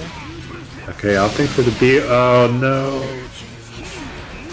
That's a 360 attempt. You do a 360 that boss. No. You're right. Yeah. That was a free damage that right move there, where but he punches his sword is 360. Every single time Tager can 360 that, no exception. Okay. Skimmy through. Yeah, honestly, I'm impressed. I thought Haru was panicking in the first couple of games, but it seems like he's brought it back quite a bit. Maybe it's that he's not panicking. It's just that he's not ready when Tager has the momentum. He's not ready for Tager tech traps or resets. But when he's not getting caught, he definitely knows how to play this matchup. He's just not too good on the defensive side, it seems. Yeah, we'll test to see the best. Oh yeah, he held it, so that does beat backdash.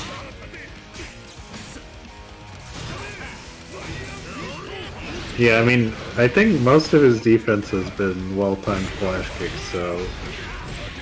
he's going for this route, which literally does one more... Oh no! He got a tech boost! Bunk is sad. Yeah, here's the timer scan. No! Oh, not like this! Oh, we received 8K from Purple Throws! That's a lot of damage. I'm dead. Yeah. Tager's 360s actually do have SMP, so the second 360 wouldn't do as much damage as it used to, but that's still 8K. Yeah, Haru is not happy about that one. I wouldn't be happy either if that happened. Nice. Katawas was actually a really smart choice there. Moss missing some 360 opportunities here. It's true. Okay, crush trigger here. I don't think there's squeezing enough, but take her health, so. Uh-oh. He's gonna go for some kind of reset here. What the heck? Okay. Oh! He's not dead, but this is equalize it. This is really scary. He's gonna flash. The second you saw him quick tech, you know he's flash kicking. Quick tech it up. Oh my god. Quick tech flash kick. Ah, that time he timed his jump not as well. Okay, I like the backdash too. Now there we go. There we go. There it is. Nice jump out. He's gonna flash. No? That's confirmed. Into a and the reset. reset. Reset again. Right here. Yeah. Okay, good. Good options by Haru to escape that mess. Oh my god, that was sick. He's not dead, but he is dead. Wait, no confirm. Last chance. Okay. Oh my god, this guy. We're doing him like no! Oh no! I'm actually surprised that 60 didn't land before the 360 came out. That's sad. Look at that taunt. Look at that taunt. Look at that. Oh, that's scheming man right here, man. Yeah, I can't believe 6C didn't work. Like, right here when he 6Cs, he was just a little too slow for it to hit. It was a little too slow, too. Alright. Lost on his run back. No, Banana Ken! Here he comes. It's like I said, you can't really be using C moves against Tager when you're magnetized. That is true. Yeah. I think the idea there was okay, because if he had done it faster, then it would have been while Tager was in the air, and he would have had to block 6C, but a little too slow cost him the game. And now we're back in the grand finals. Mass versus Banana Ken. I don't think anybody would have expected a Tager. I would have expected that. Tager in grand finals, that's actually not wild. You love to see it. I'm loving to see it right now. Okay, so Banana Ken did shut down Mast in the winners finals of 3-1, but we'll see if he can repeat it here. That was Okay, a good answer. good. Catching the... Back Oh, dash. no. 260. Oh, he went in for a safer option. That's it. So fast. Yeah, and we talked about Banana Ken's OD confirms the 4. Which side are we? I don't know, but Mass is not having it. 6A. Nice block.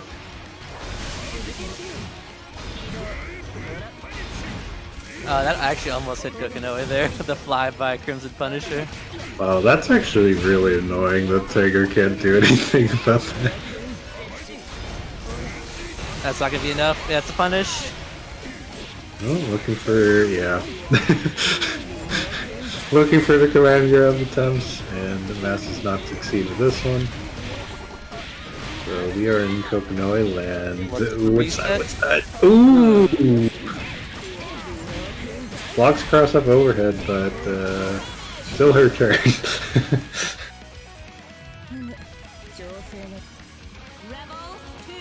Wacky freeze resets, always fun to watch. Ooh. Punish, there we go. Yeah, 5A counter hit. Kokinoe has really good corner carries, so. Yeah, that's actually pretty good for just a 5-8 from Kokinoe. Oh my god. Drops the combo, but oh no. 5A can pick up, nice. Yeah, there you go. A little bit too early on the 6A, but solid recognition. Is he gonna... No, he doesn't have meter for Golden Tiger. They're trying to waste time, but just poor Tiger just face down in the dirt, reconsidering his choices in life. I created you so I can uncreate you. You know, I almost forgot. Don't worry, Haru's in the money. Same with these two players too. That is true. They'll still get payout regardless.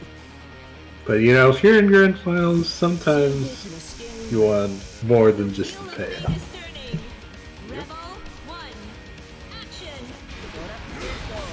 Okay, good in some blocks, but you always gotta wait until they land. yeah, this does let her get the full damage corner carry route, so. Ouch. 360. They got the side swap. Again, the late overhead. Yeah, the J2C really getting a lot of mileage there for Banana. Yeah.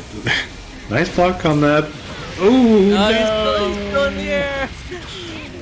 That's so tragic. He blocked a lot of good mix-up right there, but just slightly off on the command grab. That's a plus. You gotta be careful. Okay, good defense. Backdash out. Very nice. Oh, you could have confirmed that with 6A, but it's okay. Damage adds up. Oh, where are we going? Oh no. Suddenly Mass is in a really bad spot. Where is he? What? Where are we going? We swapped sides like 3 times. Oh well. god! Oh gosh. I'm not sure what's happening, and suddenly Banana Ken is back in the corner with him. Well, now the scramble is over. This is where Kokinoe shines, right? Oh. Or almost where Kokinoe shines. Almost worked. Good. Big damage and a side swap. He's gonna catch the backdash. Can he go ahead and take you? No.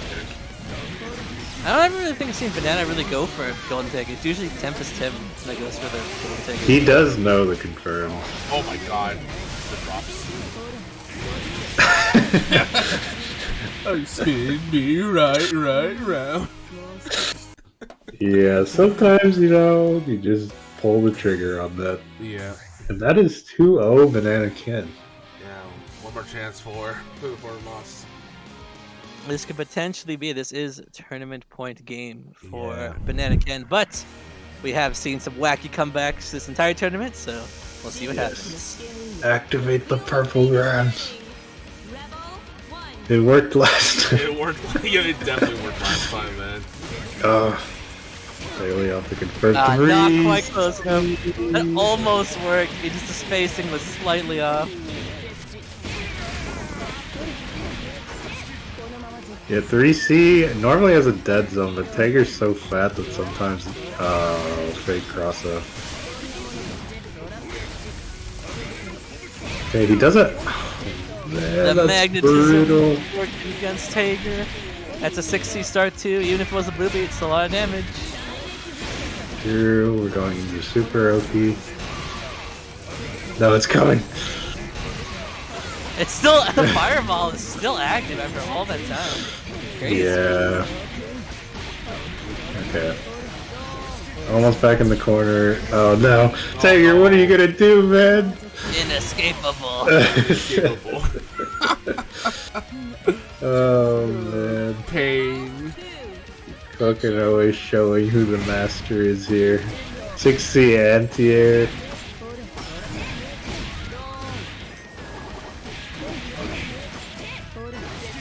And this is cross up into the first phase. Let my man play the game. No. This is revenge for all the purple grams, I suppose. Oh no. There's no escape. Oh, there's no escape. Yo. Oh wow, he blocked it. Last chance. Oh, chip damage. What a way to end it with the chip damage. Bananakin showing the harsh truth of Blazblue Central Fiction if you're a Tiger player. Yep. And taking Grand Finals 3-0. This is very painful.